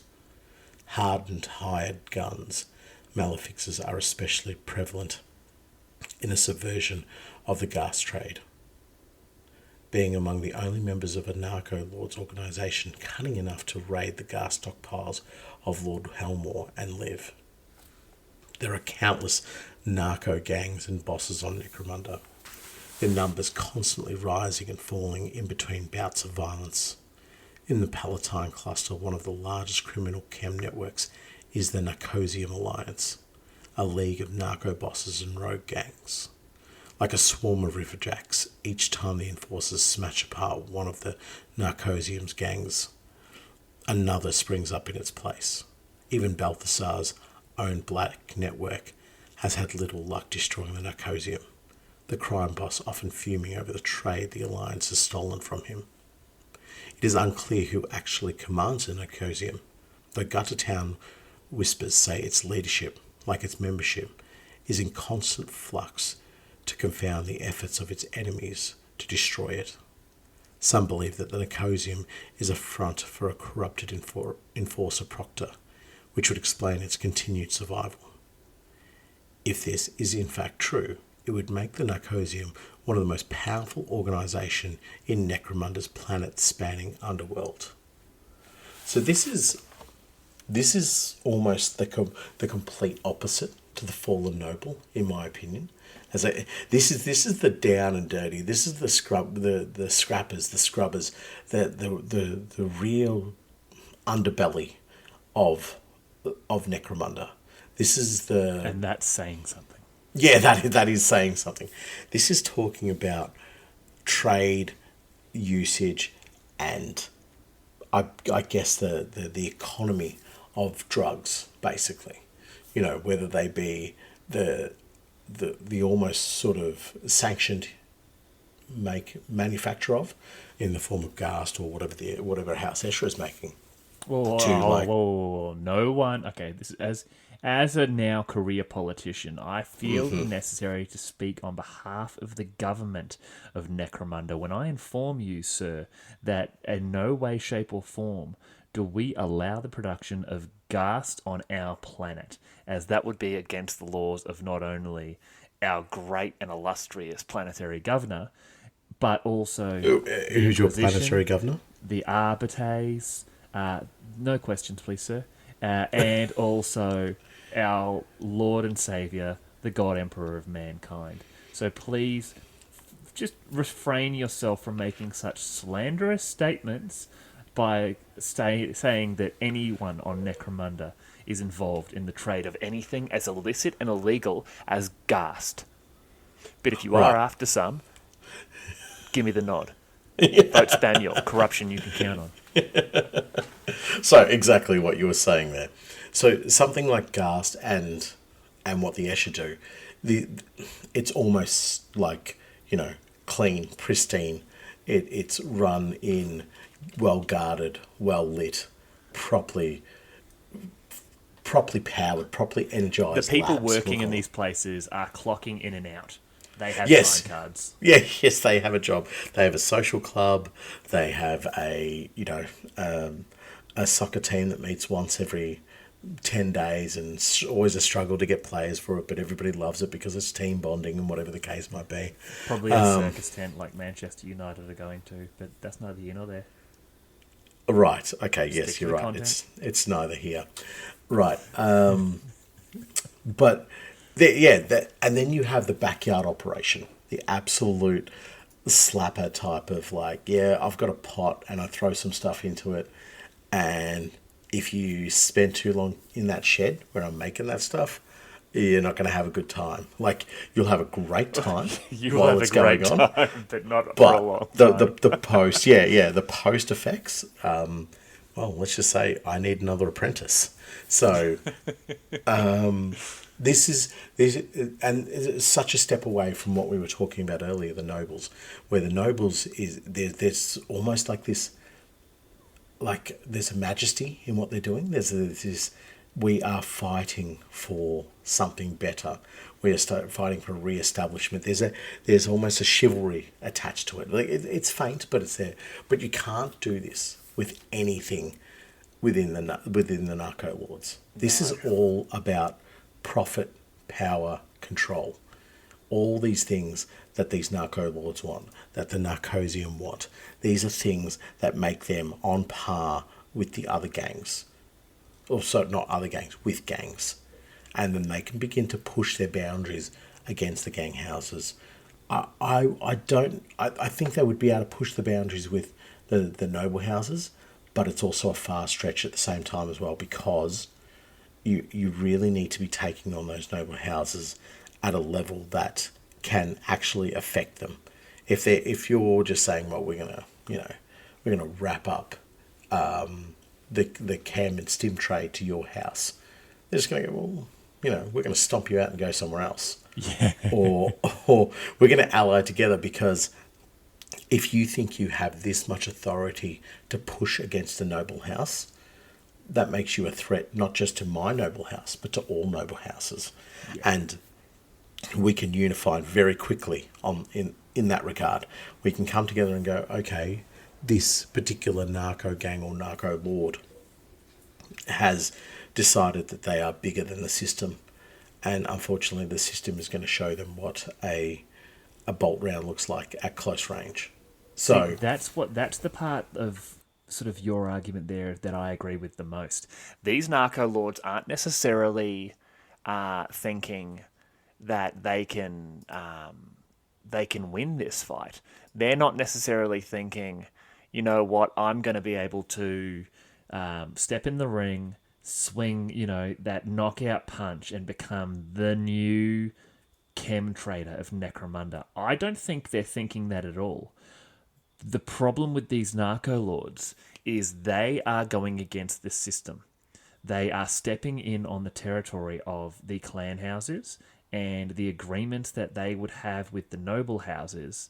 And they are, it specifically says, bunches of them are stealing shipments from House Escher. Well, House Escher has obviously sold those to someone, and that someone is likely wanting their shipment of chems. And all of a sudden, House Yolandi doesn't get those chems, which means their next offensive against the Koian is already on the back foot. So their plans can't go into place, which means Koian is currently occupying a strata that Yulanti should be taking. So Yep. what you're saying there is they are screwing with the system 100%. They are well outside of their given lane. And Yes. we know that unless you are going to win that fight, you do not start that fight on Necromunda. 100% right what you're saying. You don't upset the trade. You don't dabble in it. What I was sort of more reflecting on was the idea that they couldn't push their power against the noble houses. You know what I mean? I think, and it says it in the read. The enforcers come down and they kick indoors, bust up organisations, and it's a constant cycle. So that scenario that you gave would be one of those constant cycle things, where House Yolante go, what happened here? And they said, well, it was stolen by Narco Lord Dum Dum. Okay, well, Narco Lord Dum Dum is going to get turned into very Dum Dum because he's not going to have any brains left after we finish with him. Yeah. So they go blitz him out. They blitz out his operation, big, small, whatever the case might be. It won't matter because it is a major noble house coming for you. But it's not just the noble house. It's them petitioning local enforcers, and by petitioning I mean giving them fistfuls of credits, because I can spend 1,000 creds now and buy a enforcer precinct for a few cycles, or I can run the risk of it lasting longer than a few cycles, and I lose a hell of a lot more than 1,000 credits.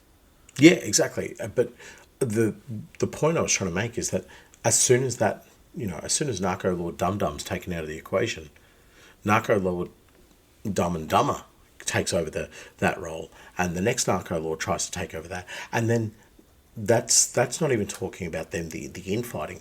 So as soon as they destroy one element, that territory, that region, that whatever that vacuum is automatically filled by whether it be as simple as a gang or an actual Narco Lord. Probably more of a gang would start to operate within that area, and then they begin to get a little bit of extra money, a little bit of reputation. They become the hard men in that particular region, and suddenly the gang leader starts to refer to themselves as a Narco Lord. Okay, so you think it's almost a perpetual cycle of individuals seeing themselves as just naturally getting too big for their boots. Well, I think so. And it does say that in the read, that they're like, they come down, they wipe out.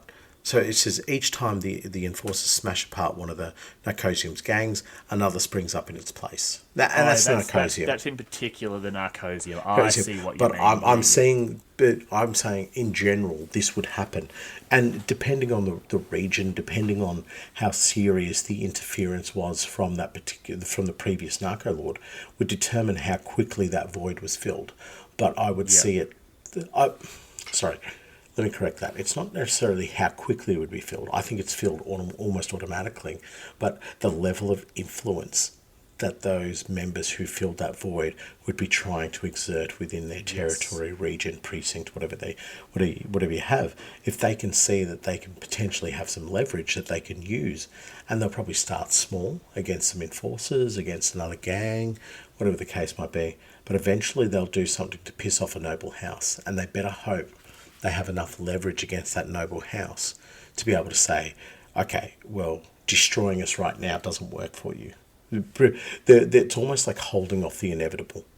Even Balthazar von Zepp. Narco Lord Balthazar von Zepp.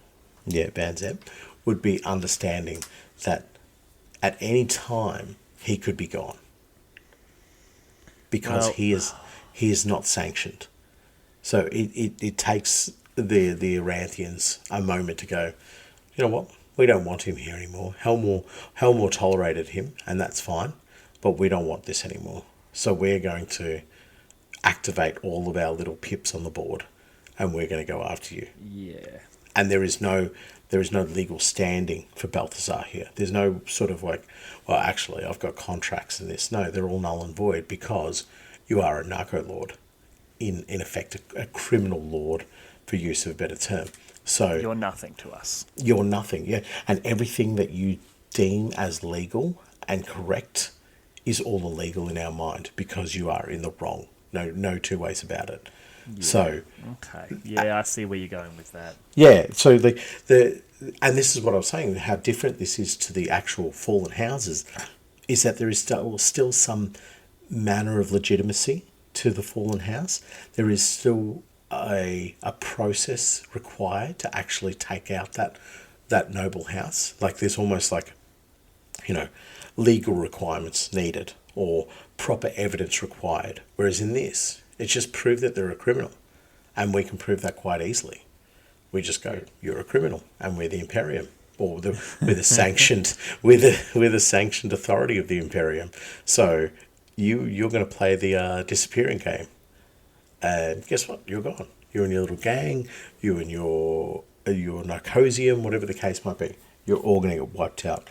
The unfortunate thing for those who are wanting to take out this is that it will never be permanent. There will Absolutely always, because the demand for the drugs is not coming from the Underhive alone. It's coming from the noble houses as well. It's coming from those who want to destroy them, like on face value, who say, no, we need to get rid of the Narco Lords, blah, blah, blah. But also we need their shipment of stems, chems, what do they call them? The life extenders. They actually had a name. Treatments. Rejuvenate treatments. That's what I was trying to think of. So that's they need all this stuff, and they're never going to be able to stop the trade completely. And conversely, you can't legitimize it, because then the administratum comes down and you're going, what did you just do? What did you just make everybody allowed a certain amount of stems, and a certain amount of rejuvenate treatments? No. You don't do that without our authority. So you, now the official representation of the Imperium, you're told to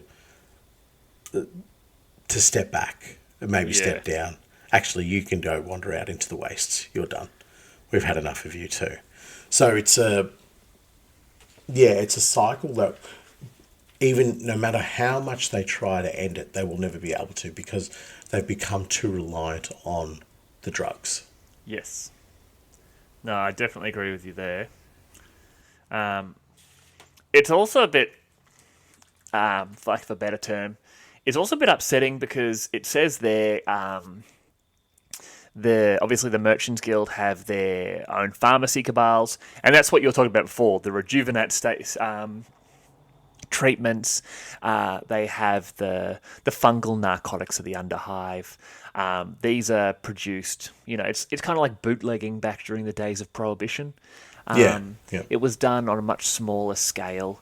There's they're very farm to table when it comes to their narcotics. They are having it produced by 100 sort of independent contractors, and they are all selling it to this guilder. This guilder then maintains a single larger contract. That's fine. But you can imagine these smaller towns, they need some of these medicines and that. Because I'm not going to say that all chems are obviously going to be narcotics. There are going to be medicines. There are going to be treatments, that sort of thing there. So that will always exist. 100%. Sorry. 100%. What I'm talking about is that the illegal stuff is what illegitimizes the Narco Lords. Absolutely. Do you know what I mean? Yes. Yeah, because they could legally produce, the chemists can legally produce this stuff in any manufactorum. That's fine. Yeah. Go produce the medicines, go do all that kind of stuff. We need that. You'll never be punished for what you're doing here. But it's your side hustle that's going to get you in trouble. Yeah, it's you're making pain medication, and that's fine. But we know for a fact that you're getting enough to make an extra 20% of that, and instead you're making an extra 10%, and it's just triple strength. Yeah. We know it's we know what you're doing. But Yeah. it also says that the Narco Lords are basically willing to sort of indenture these settlements into, hey, I understand you're all fungus farmers. Well, you're all going to farm this particular type of fungus because that's your expertise. And I'm going to move a bunch of blokes into just various parts of your community. And they are going to be making products for me. And you're going to leave them alone. You're not going to acknowledge them at all. And these poor bugger farmers know for fact that what they're producing is drugs, but they Yeah. can't do anything. And it's also second, like another reason it's quite sad is because it says like, they can always get people to protect these settlements for themselves because bounty hunters and scum gravitate towards these situations because they're paid really well, and desperate gangs will sign up to just be paid in product. Now, that could be taken one of two ways. They're getting paid in product to then sell on. Oh, For absolutely the not. But fantastic sure. money it is. Call me a romantic, call me a wide-eyed no hoper in this regard, because we all know for fact that these gangs are signing on because they're all addicted. Yeah, they're And horribly addicted. And I think the term desperate gangs needs to be reflected on. Like, the way I see these individuals is not gangs per se. Like, it's not, an elite Van Sar gang coming along, or, the deadly vixens of an Escher house. This is the remnants, the I don't know, the addicts, we'll call them. This is That are what's bandied left together. of the gang. Yeah, they're bandied together. They might have been kicked out of the gang, but they've all come together because they all go to the same places to get their stim fix, or their med fix, or whatever the case that they're getting. And now they've realised there's no money left here. We've raided everybody. We've destroyed everything. We've looted everything. We need to move on. And so this is not, the beautiful looking house gang that you see on the box of a box of miniatures. This is the Scummers, what's left of them, the Yes. poor souls. And so their desperation leads them to say, we will fight for you. And you want to attach a friend zone collar to me, or some other shackle, or whatever the case might be. Absolutely, boss. Just as long as at the end of that fight, I get me a little bit of the good stuff. Yes. And they put themselves in so much danger because it's just a click of the button, overdose on the friend zone, see you later. Yes, you were very angry. You were a burning star for a good 16 seconds, and now you're going straight to the corpse starch factory, one of our other production facilities. It kind of reminds me of the movie Dread, when Mama puts the call out to all the inhabitants of the block. Yeah, And yeah. you see the mixture of like obvious gang types, the tattoos and the clothes and the attitude. They were dangerous mamma jammers. Yep. Then you had dudes in like polo shirts, or like collared shirts, or just like people who you could look at and just be like, you are way out of your depth here. You are not a killer. Someone has handed you a gun and said, shoot anyone that your boss tells you to shoot. And, I'm picturing a lot of that. I'm picturing these people who have become addicted, and these Narco Lords are basically saying to them, hey man, that's cool. We'll set up a tab. You can pay us when you've got the money, or hey, we might have a job we need you to do. Nothing too serious. You know that. Here, you know what? Take 2 doses. Don't even worry about it. And then a week later, it's, hey, you're going to go and throw this frag grenade into that Orlok hideout. And if you don't, exactly. we'll make sure no one in this settlement sells you, stims ever again. Yeah, 100%. What would you prefer? It's like, give me a bunch of grenades and give me something to forget where I'm going to be, because I think I'm going to be in a lot of trouble. Yes. So, yeah, and they're basically creating, soldiers who can just go off and do whatever they demand, And I guess almost in the sense that it's, if they're out of the picture, then there's more stims available for the next individual. So they'd be seeing, if they lose another member of their desperate gang, they're like, oh, well, that's okay. There's more for me now. I can go down to the pub and say, who owes us money for their last hit? What, two-legged Lucy? All right, grab that newbie gal, and she's gonna wipe her debt tonight. You tell her that. You give her a couple of doses of karma, and you say to her, we're gonna let you wipe your whole debt in one go, and all you've got to do is insert terrifyingly dangerous situation here. Yeah, you're right in what you're saying. They're giving their people almost like no option, no choice. You need to go off and do this stuff. And then you could see something like the Narcosium doing that as well. This criminal organisation, it's this faceless organisation as well. And it just says that we are the drug trade on and in Necromunda, most notably the Palatine cluster. Yeah. And with the control that we exert here, allows us to press our power and control across the rest of the planet. And the sort of the gangs that you could imagine gravitating around these, it'd be like, as I said, the three tenets of like money, power, control is what they'd be looking for. So I guess if you were pushed to come up with a gang idea from what the Narcosium could be like, it would have to want to exert one of those three elements. And for me, the money side of it is what I can see as the best option for a gang. Yeah. So it could even be take for example a Van Sar gang that is just running out of coin. They're not producing the way that they need to. They're losing customers, so they go fight alongside the Narcosium. And they say, oh yeah, you give us a few of those like rejuvenate treatments and all this other stuff, these nice things that you would normally give us, but we're here to make money. And they don't touch the product. They don't go near any of that. But their whole premise is they are proper full-blown mercenaries, and they just forget their moral and ethical identity, put that in the corner and say, we'll come back to you in 12 months' time once we've got ourselves financially stable again. Because maybe they're off the teat of the STC, so they need some way to finance themselves. Well, by saying off the teat of the STC, you've given me a gang idea for that. What if they're a group that the treatments just aren't working anymore?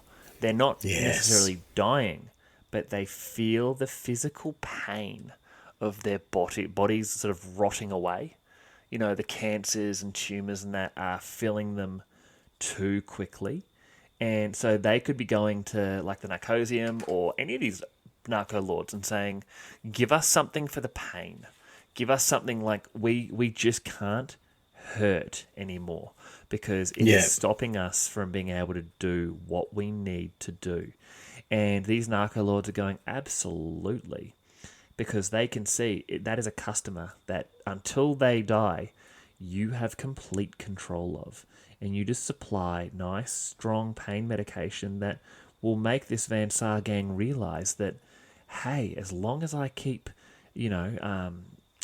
this narco lord, I've forgotten all names, Lucy Two Legs. As long as I keep Big Loose happy, she will keep giving our gang the medicine to make us stop hurting. Yeah. And all of a sudden she's saying, hey, I need to know where the Van Sar get all this fancy tech of theirs. We can't, we don't know, we can't really talk about that, we don't know. Hey, no, I get that. I was just talking to, Timmy, and he was saying that we might be running out of the pain medication we've been giving you. Like, we can go looking for more, but I mean, if you can't even just tell us some simple information, and all of a sudden this Van Sar gang is willing to betray everything because old Two Leg Lucy has the medicine they need to get up in the morning.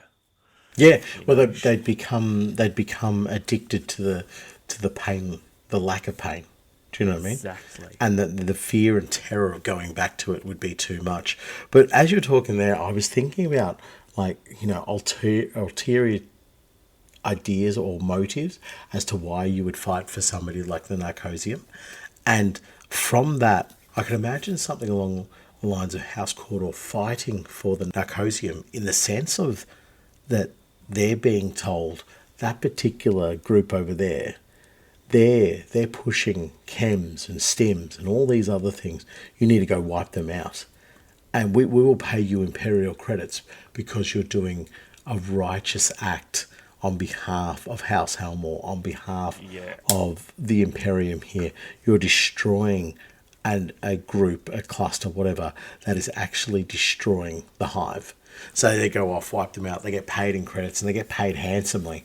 And they then themselves become almost addicted to the coin, in the sense that they go like, Yes. hey, have you got another group that we could go destroy for you? Because, they'll never let on that they're lied on, because they don't need that, because they have faith.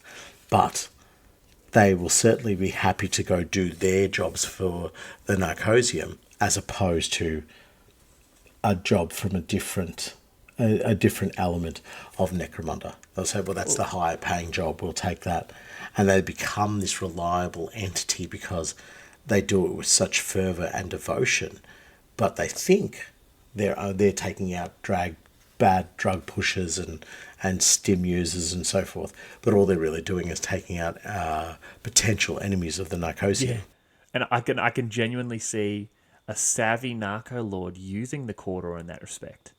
Basically just saying to them, hey, that group over there, they're heretics and traitors and all sorts of bad words. And what if I send some of my crew with you, because we're not strong enough to take them on alone.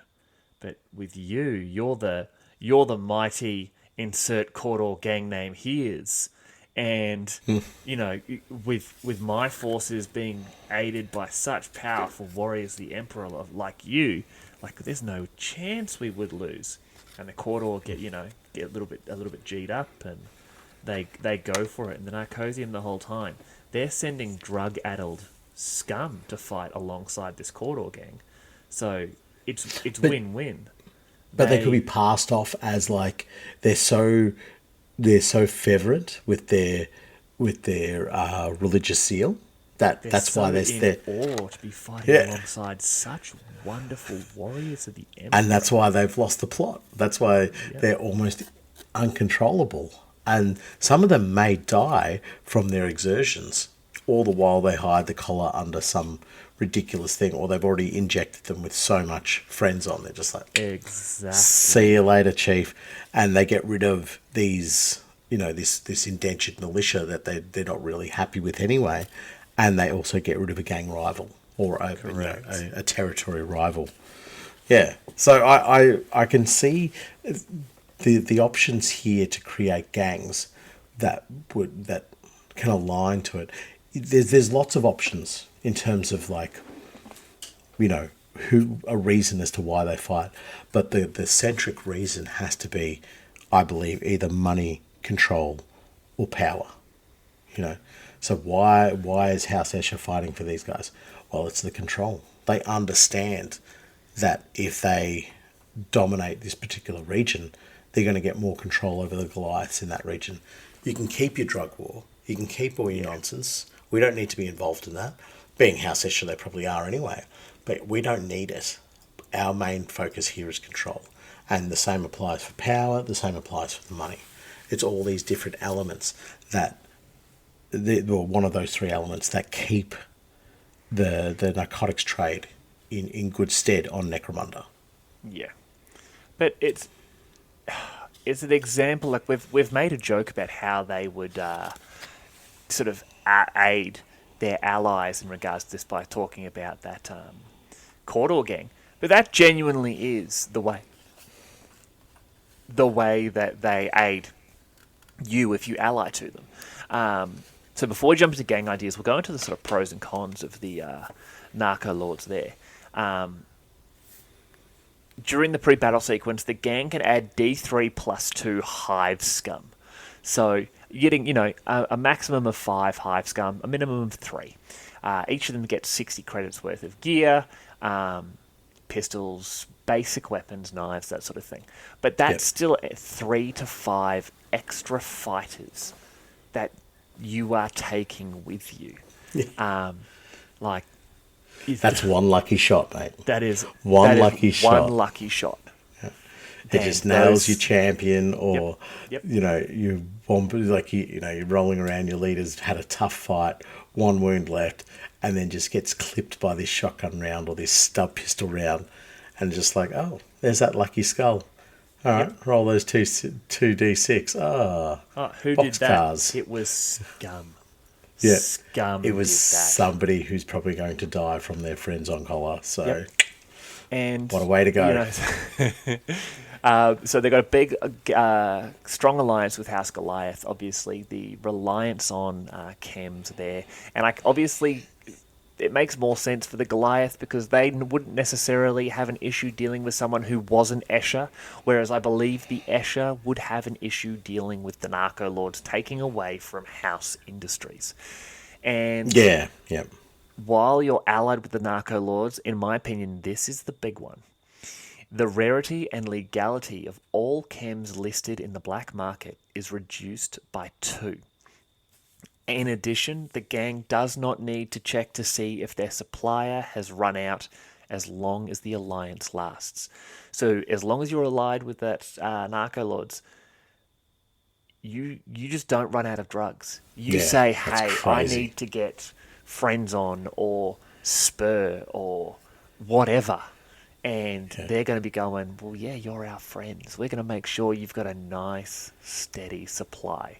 As long as we stay friends, though. Yeah. As long as we stay friends on, it's on. And that's when they just leave. They're just like, keep it. They just leave. It's okay. They just go. No, in fact, we're giving you blood cleansers. Very rare technology that removes all drugs from your system. You don't get any drugs. This is how you can run a gang with needle pistols and needle weapons. Oh my god, just needle weapons as far as the eye can see. Shooting all different kinds of drugs. This is the Timmytown Locos. Yes, exactly. Yeah. But you ally them with a Narco Lord just purely on the basis of reliability of chems. Yep. Yeah. No, good stuff. The drawbacks being, if the gang has the option of choosing a scenario, you roll a d6. On a 1, 2, or 3, you must choose the Downtown Dust-Up, Ghast Harvest, or the Hit scenario, and take on the role of attacker. On a 4+, you roll the scenario as per normal. And at the end of any post-battle sequence, you have to give the Narco Lords D3 times 10 credits. I'm assuming paying just a little bit off your drug debt. Now, you read... Of course, you read something earlier. I actually meant to laugh about it, but I didn't remember to.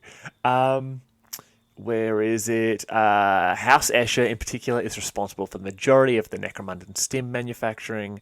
Its products produced to the high standards of the House Alchemist Covens under sanction by the Imperial House. Escher are producing tippity-top quality gear left, right, and centre.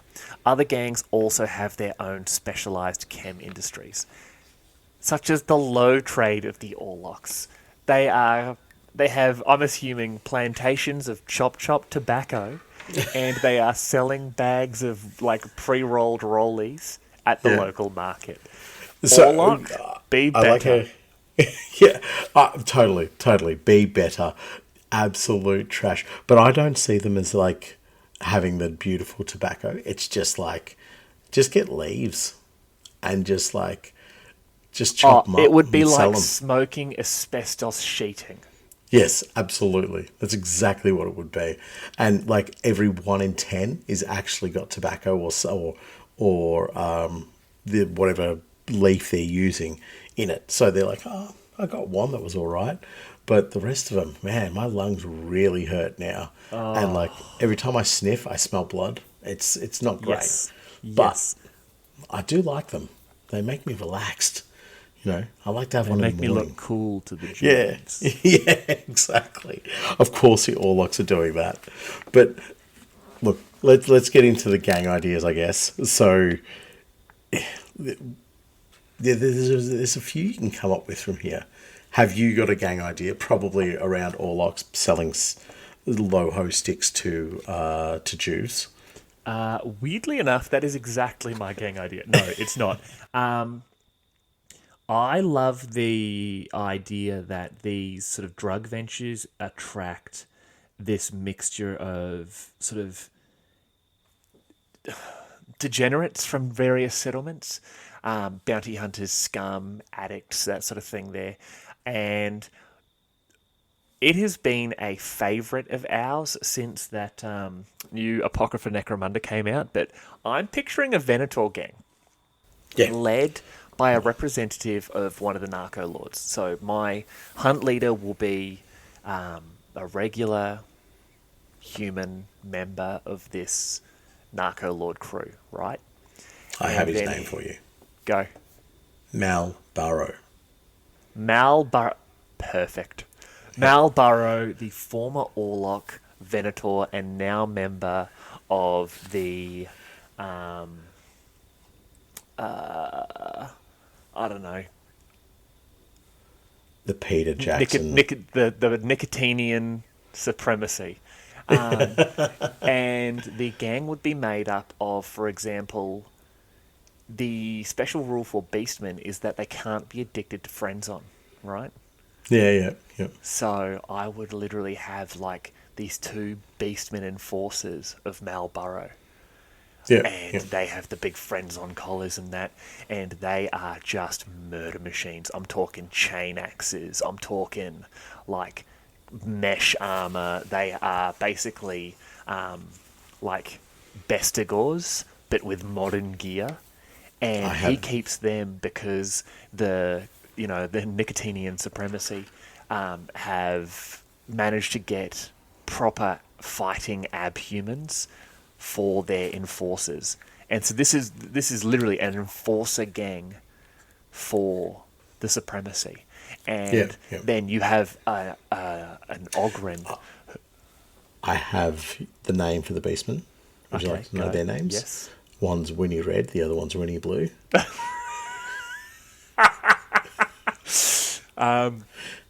For our non-Australian listeners, Winnie Reds and Winnie's Blues are two different sort of strengths of cigarette from an Australian, I believe it's a British American tobacco.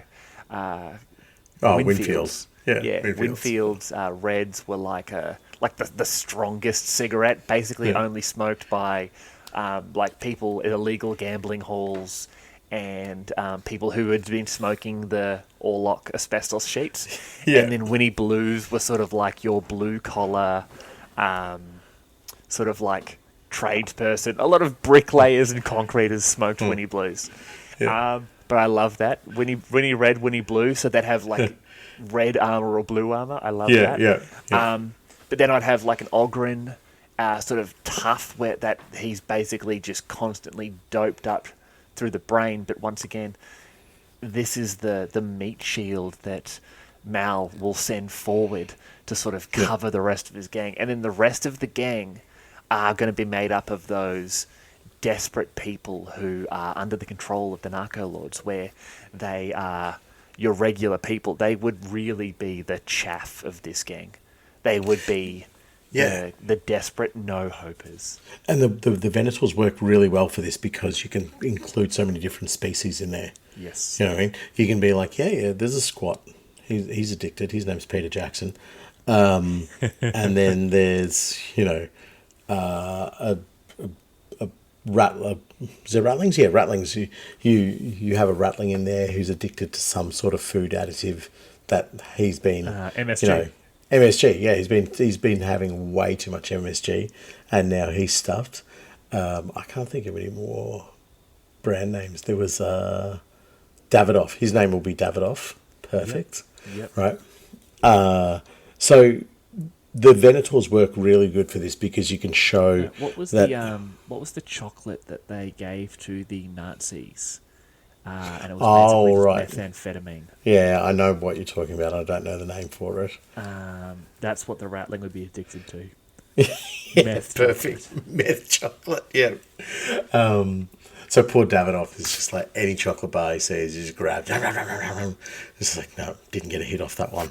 It's like, well, sir, Yeah, that wasn't exactly but chocolate. You just that's how followed I a would do the gang, and giant rat. I would run them as every single one of them would have to have drugs at every possible opportunity, like, and you would give them the like Mal would have a needle rifle, a needle pistol, and then you would try and get like venom for his blades, and yeah, you'd be friendly to the Escher player in your campaign and basically organize to buy chems off them. So Yeah, you'd yeah. constantly be wanting to sort of, yeah, you're very Timmy Town Loco with the mindset that you are wanting to get everyone addicted to chems because you're going to what's the word I'm looking for? You're gonna make profit from that in the long run because your nicotinian supremacy is really expanding into this new dome, and you need to be making sure you're drumming up new customers for the boss. Yes, absolutely. You're tapping, like even if it's shooting them with the needle rifle Yep. multiple times, just be like, gotcha, gotcha, gotcha, and you're addicted. Welcome to the fold, brother. Well done. You've done yourself a service here. So yeah, I could see them just drumming up more and more individuals just to be rolled into this. One, to help increase profits, but two, to potentially have as gang members further on down the line when their pockets run dry and now they need to commit more than just money towards their habit. Yeah, and it's Yeah. very much that mindset of, yeah, we can help you out. Like, of course, why wouldn't we? You're our friend, and Yeah. all you need to do, friend, is help us out with one eensy weensy little job. Yeah, exactly. See that enforcer patrol over there? All of them gone. Yeah, Go get them. Go. Go get them, Tiger. Yeah. you can do it. Here, Yeah. this is a friends on collar. Yeah. Just put this on, and trust me, you will be so confident. Yeah. And Mal is just sitting there laughing because he's like, it's not even friends on. It's like salt water, energy drink, and Bit of Gatorade. And blue Gatorade. Yeah. Like, if he actually manages to pull this off, I might even give him real drugs. Yeah. Yeah, exactly. And then he's just concussion battened to the next level of hell. He didn't even attack them. He just looked at them, and they're like, "Well, what are you doing? you're disrespecting me." Yeah, yeah. How dare you? How dare you have those eyes in this precinct? You're done, son. Yeah, but Yeah, no, right. Yeah, I would make sure. Yeah, they were like literally first turn. My first move with this gang would be, and whoever is activated immediately takes drugs. Yeah, yeah. Yep. Just sits there and just quietly, like, should be loading their gun. And it's just like, excuse me, boss, I just have one incy-tincy-vitty little thing to do. I'm just gonna stare at my fingers for the next 2 turns. Yeah, exactly. Yeah, no, it's cool. It's a really cool gang idea. I like it. It draws on everything that we're talking about. For myself, the gang idea I'd be looking at for this is, If you say drug hunters, I swear to God, no. They are hunters of the Narco Lords, absolutely. But I'm thinking like an enforcer DEA unit. yes, exactly that. Are you serious? Yeah. Enforcer DEA unit. They are the best of the best. They take down countless. As I said, the enforcers smash apart these Narcosian gangs. This is the gang I would be going for. All of these enforcers who are just trained at taking down drug pushers, drug users, whatever the case might be. They lots of concussion weapons, stun grenades, all that work up. A lot of, shoot first, ask questions later. The captain is a gnarly old grizzled veteran who has seen it all, seen so many of his young recruits perish, and has just got an absolute hatred for the circumstance that they're in.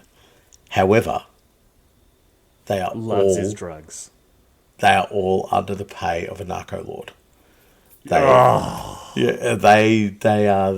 one of the most feared units within the Palatine cluster. But the reality of it is that Balthazar or some other big brand name narco lord has them, and it's just like, you're mine. And they take it on board because they have seen the nobles come down and issue orders and writs of arrest and all the rest of all these other things, and they've gone and done their job, and then they've seen it all just come back into play. And the same nobles that asked us to stomp out the drug trade, a month ago, are buying from the new drug traders. So what are we doing here? We're wasting lives, ourselves, our futures for nothing. So we go work for the drug lords now. And we'll go take out the ones that they don't like. We'll decimate them. We'll tell them when a raid is coming to them and so forth. We don't need your drugs, but we want your money. We're never going to be nobles, but we're going to make our lives 10 times easier. Keep your drugs out of our territory, but we'll keep you in your territory, and we'll keep you prosperous. Oh, no, put your drugs in our territory. Absolutely. But as soon as it gets out of hand, that's when we stomp you out, because we want the money that comes from those drug sales. This captain has looked at the nobles and said, my name, my position, my life will never be what they are. But what they are comes from power and money. They don't have control. We have the control. Yeah. So out of the 3 elements, they only have 2. So we will take 2 elements and we will have power and control. We can tell them that, the most dangerous of Narcosium gangs has been destroyed, and all they've done is rebranded them and moved them to a different segment. Nice. They're over there now. So we have that control. We have the money to be able to live the way that we want to. So this gang would be entirely built around, and it's a crap thing to do, but I'm going to do it, all the best gear. They have the most amount of credits, the most amount of funding to go off. Everybody can wear beautiful armor. Everybody can have a nice gun. That makes so much sense, though. We're taking this money, and we're taking this, disgusting drug money, and we are putting it to use. We're making sure that, we understand the drugs are there, but, this group keeps it in check because we keep them in check, and they give us the funds necessary for us to look around at all these other criminals. There's no murders. There's no mutant uprisings. There's no chaos cults. Nothing like that. The only crime is drugs, and we control those who control the drugs. Exactly. Yeah. Oh. And they take on the money so they can live whatever life they want. So these nobles who have always had them under the boot, they're just able to go, you can go we have a very similar life in our strata of the Underhive of where we are. And we can live that life. We can get whatever we want here with the money and the control that we have. You have the power, you have the money, but you don't have what we have on this level. And the other reason for being so well equipped and so well armed is that they can actually, if need be, they can turn on those that they're trying to protect as well. Yes. If for somehow they are discovered, they can just go, time to drop the hammer. There will always be another narco lord, another narcotics gang that we can attach ourselves to, provide our services. But if we're about to be put to the sword because people are realizing that we're protecting, the gang from Sector 927, they're going to go. They're going to vanish. Yep. And we're going to go in there. We're going to be fully armored up, fully kitted out for combat. We're going to just go blazing in there, or we'll just sneak in there, go and have a chat with them, and then suddenly turn it into a bloodbath. So they exist. Yeah, I love that. They exist as enforcers in name only, in the sense that their tenets of loyalty and their concepts of truth to House Helmawr and allegiance to the noble houses. It's all gone because this captain has seen enough.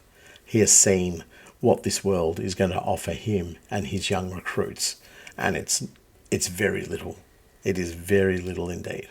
But it's also a great way for them to, they hear about two domes over. There is there's a new Narco Lord setting up. There's a new mob that's moved into this dome, and they're starting to impact on our narco friends trade.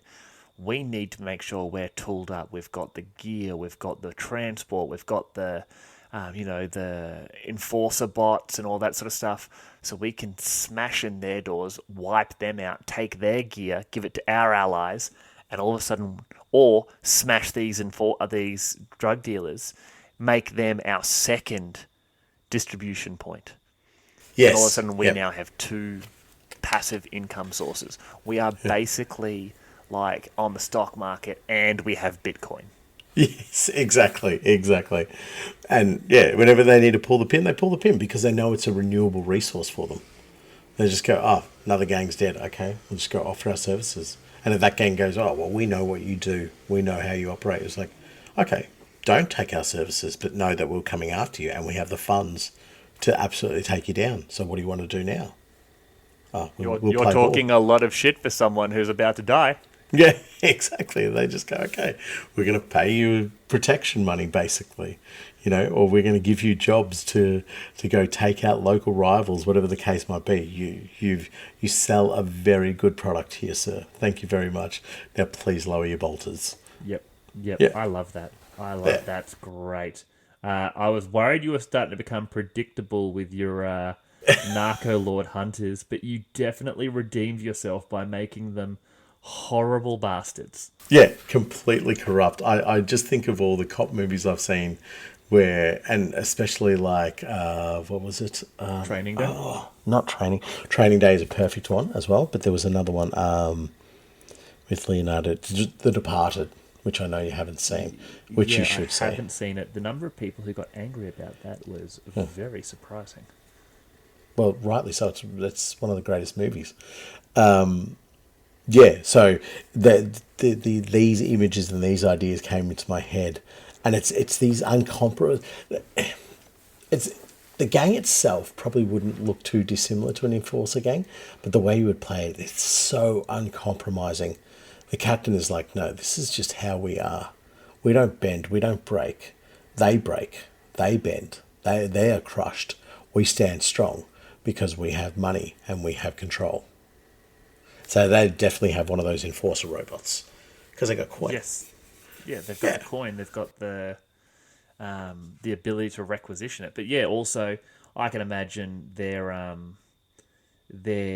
enforcers would be, you get the new recruits come in and it's like, all right, well, listen, we're going to go on a tour of the settlement. We're going to show you the ropes, that sort of thing there. And you can imagine them watching the new recruit, just checking how they're going to react to certain things. Yeah. Like, they walk through and they grab some fruit off a stall and keep walking, and the new recruit would be like, "Oh, you're gonna pay for that?"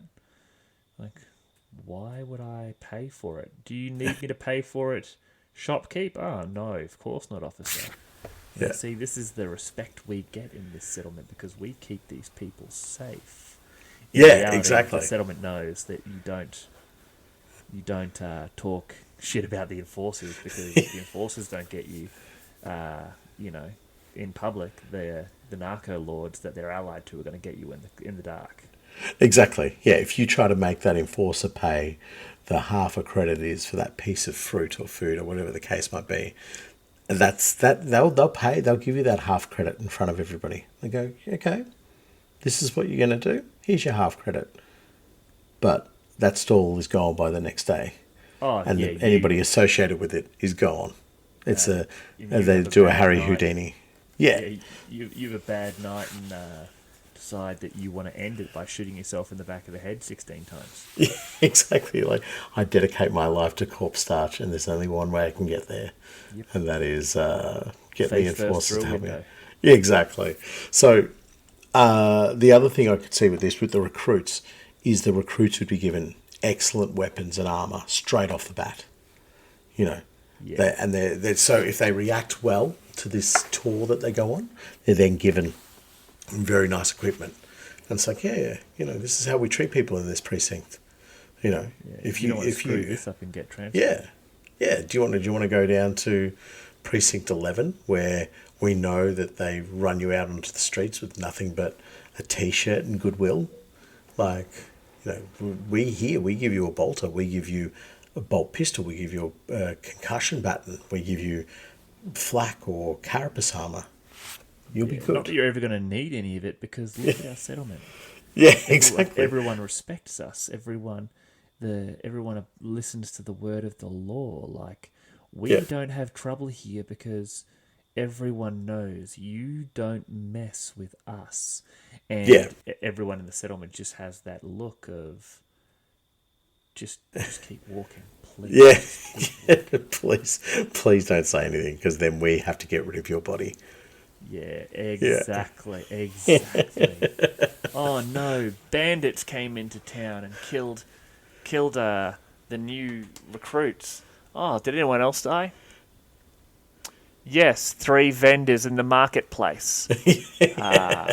Died. Bandits were very specific. Very, very specific. Yeah. So that's my gang idea for our Narco Lords. That's great. So. I really like that. Oh, okay. I forgot how we finished these episodes. I don't know, but I will say we've been talking for quite a while about these criminal organisations. Who do I like best out of the 2 that we talked about? Yeah. Please. How can you ask me that? Yeah, it's kind of obvious. It was a weird one that it became so popular with us both so quickly. Yes. And we're obviously both talking about my move into politics. Now, one of the first things I want to bring forth as your new benevolent leader is, don't you guys hate trees? Like, they're always in the way. They're full of birds and stuff. If we got rid of them, do you know what we could put there instead? Concrete. Everyone loves concrete. Yeah. Parking lots. You could pave paradise and put in a parking lot, I reckon. Yep. And then none of you can come to my parking lot. The dog park is now concrete park. All right. No, don't spam your corruption you can count on. God. But yes, Rebel Lords. The Rebel Lords and the Fallen Houses. The Fallen Houses are just... We're not doing another criminal episode because they win. That was the best. They are incredible. It is everything you need to build. If you don't love Necromunda and you want to find a reason to love Necromunda, to just embrace the Fallen Houses, go down that pathway. All the history we hear of houses that have come and gone, that's what the Fallen Houses allow you to do. So the 6 gang houses and the however many noble houses and 1 imperial house that you have remaining now, there are so many others that have gone into the chaff, and all of those could be the core beginning of your representation of a fallen house. Well, I swear when Martek Helmawr signed the original agreement with the Imperial Fists, there were thousands of houses that signed on. Yeah. I know there was, definitely a lot of houses. I don't necessarily know if it's thousands, but they were so splintered and fractured and disassembled at that time that it all had to become unified, which is what we talked about, in episode 1 or 2. But all of those give you the absolute core elements you need to take the Fallen Houses and Rebel Lords and run with it. So, yeah. But yeah, you can invent a house with anything you want. Think of your theme. Think of whether they're for the Imperial House. Why did they fall? Why did they rise? And then destroy them and turn them into a fallen house and just go with it.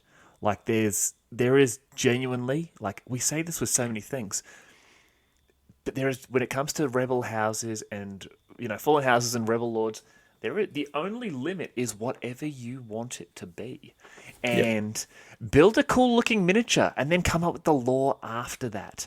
Like, who cares? Do it whatever way you want, because it's gonna be badass. And then play, be a criminal, do crimes, ally with a fallen house, and only fight enforcers. Because, and I actually have this recorded, I need to find it.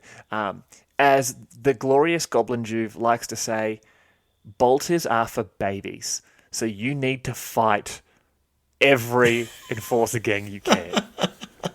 Bolters are for babies. I don't know I don't know what I said, but I said something and he goes, "Yeah, Daddy, bolters are for babies." And I was like, "What?" I grabbed my camera and I'm like, "Say that again. What did you say before?" He goes, "Bolters are for babies." Like, I meant to send it to you. I never did. I don't know. Yeah, you never did. No. It's glorious. Like, he will never be a space marine, which is great because it means he can join the guard. Good on your son. Exactly. He's a real hero. Yes, a true hero. Yeah. So before we close this one off, I want to talk about heroes. I want to talk about some personal heroes, and I want to talk about things that maybe necessarily aren't heroes at all. I want to talk about our next listener lore competition. And the idea for this actually came from a listener. And with our next listener lore, it works great about those fallen houses and obviously my move into politics. Our next listener lore competition is going to be the big bad of a campaign. So you have a gang, you run them, and your gang leader is going to be sort of your localized big bad. And anyone who listens to our Patreon episodes found out that I know far too much about Buffy the Vampire Slayer. And I talked about how each season seemed to have a new big bad. You had the Master, then Adam, then Glory, and then the First, etc., etc. But who is the big bad of your campaign? What's the story behind them? Are they one of those fallen lords that is, starting to cause an uprising in your particular hive?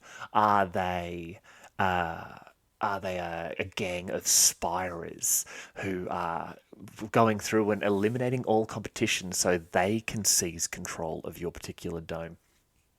We want to hear about who the ideas of bad guys, of final bosses, of someone you need to do that movie montage to actually come up against and fight. So I think that will be... When is our next listener lore? I think I screwed up the order when we went on holiday. That was a disgraceful move by us. Taking a break. How dare we? Shouldn't have. So what if we make it? It's now April, May, June, July. What if we make it till the end of June? The end of June, because then we can do that for our second birthday. Perfect. Big bads. Big bads for the second birthday. Big bad second birthday. We want to hear about the idea of an ultimate bad guy. Yeah. Have the Vansar tech adept who has gone completely off the reins. Yeah. And has just embraced all manner of technology, whether it be stuff out of the middle of the skull or stuff pulled directly from the STC. So it's just all technology is technology. Is it a Vansar Prime who's become infected with like Dark Mechanicus scrap code and is infecting the Vansar gangs around him and the machinery, and is is building almost like a proto dreadnought body for himself?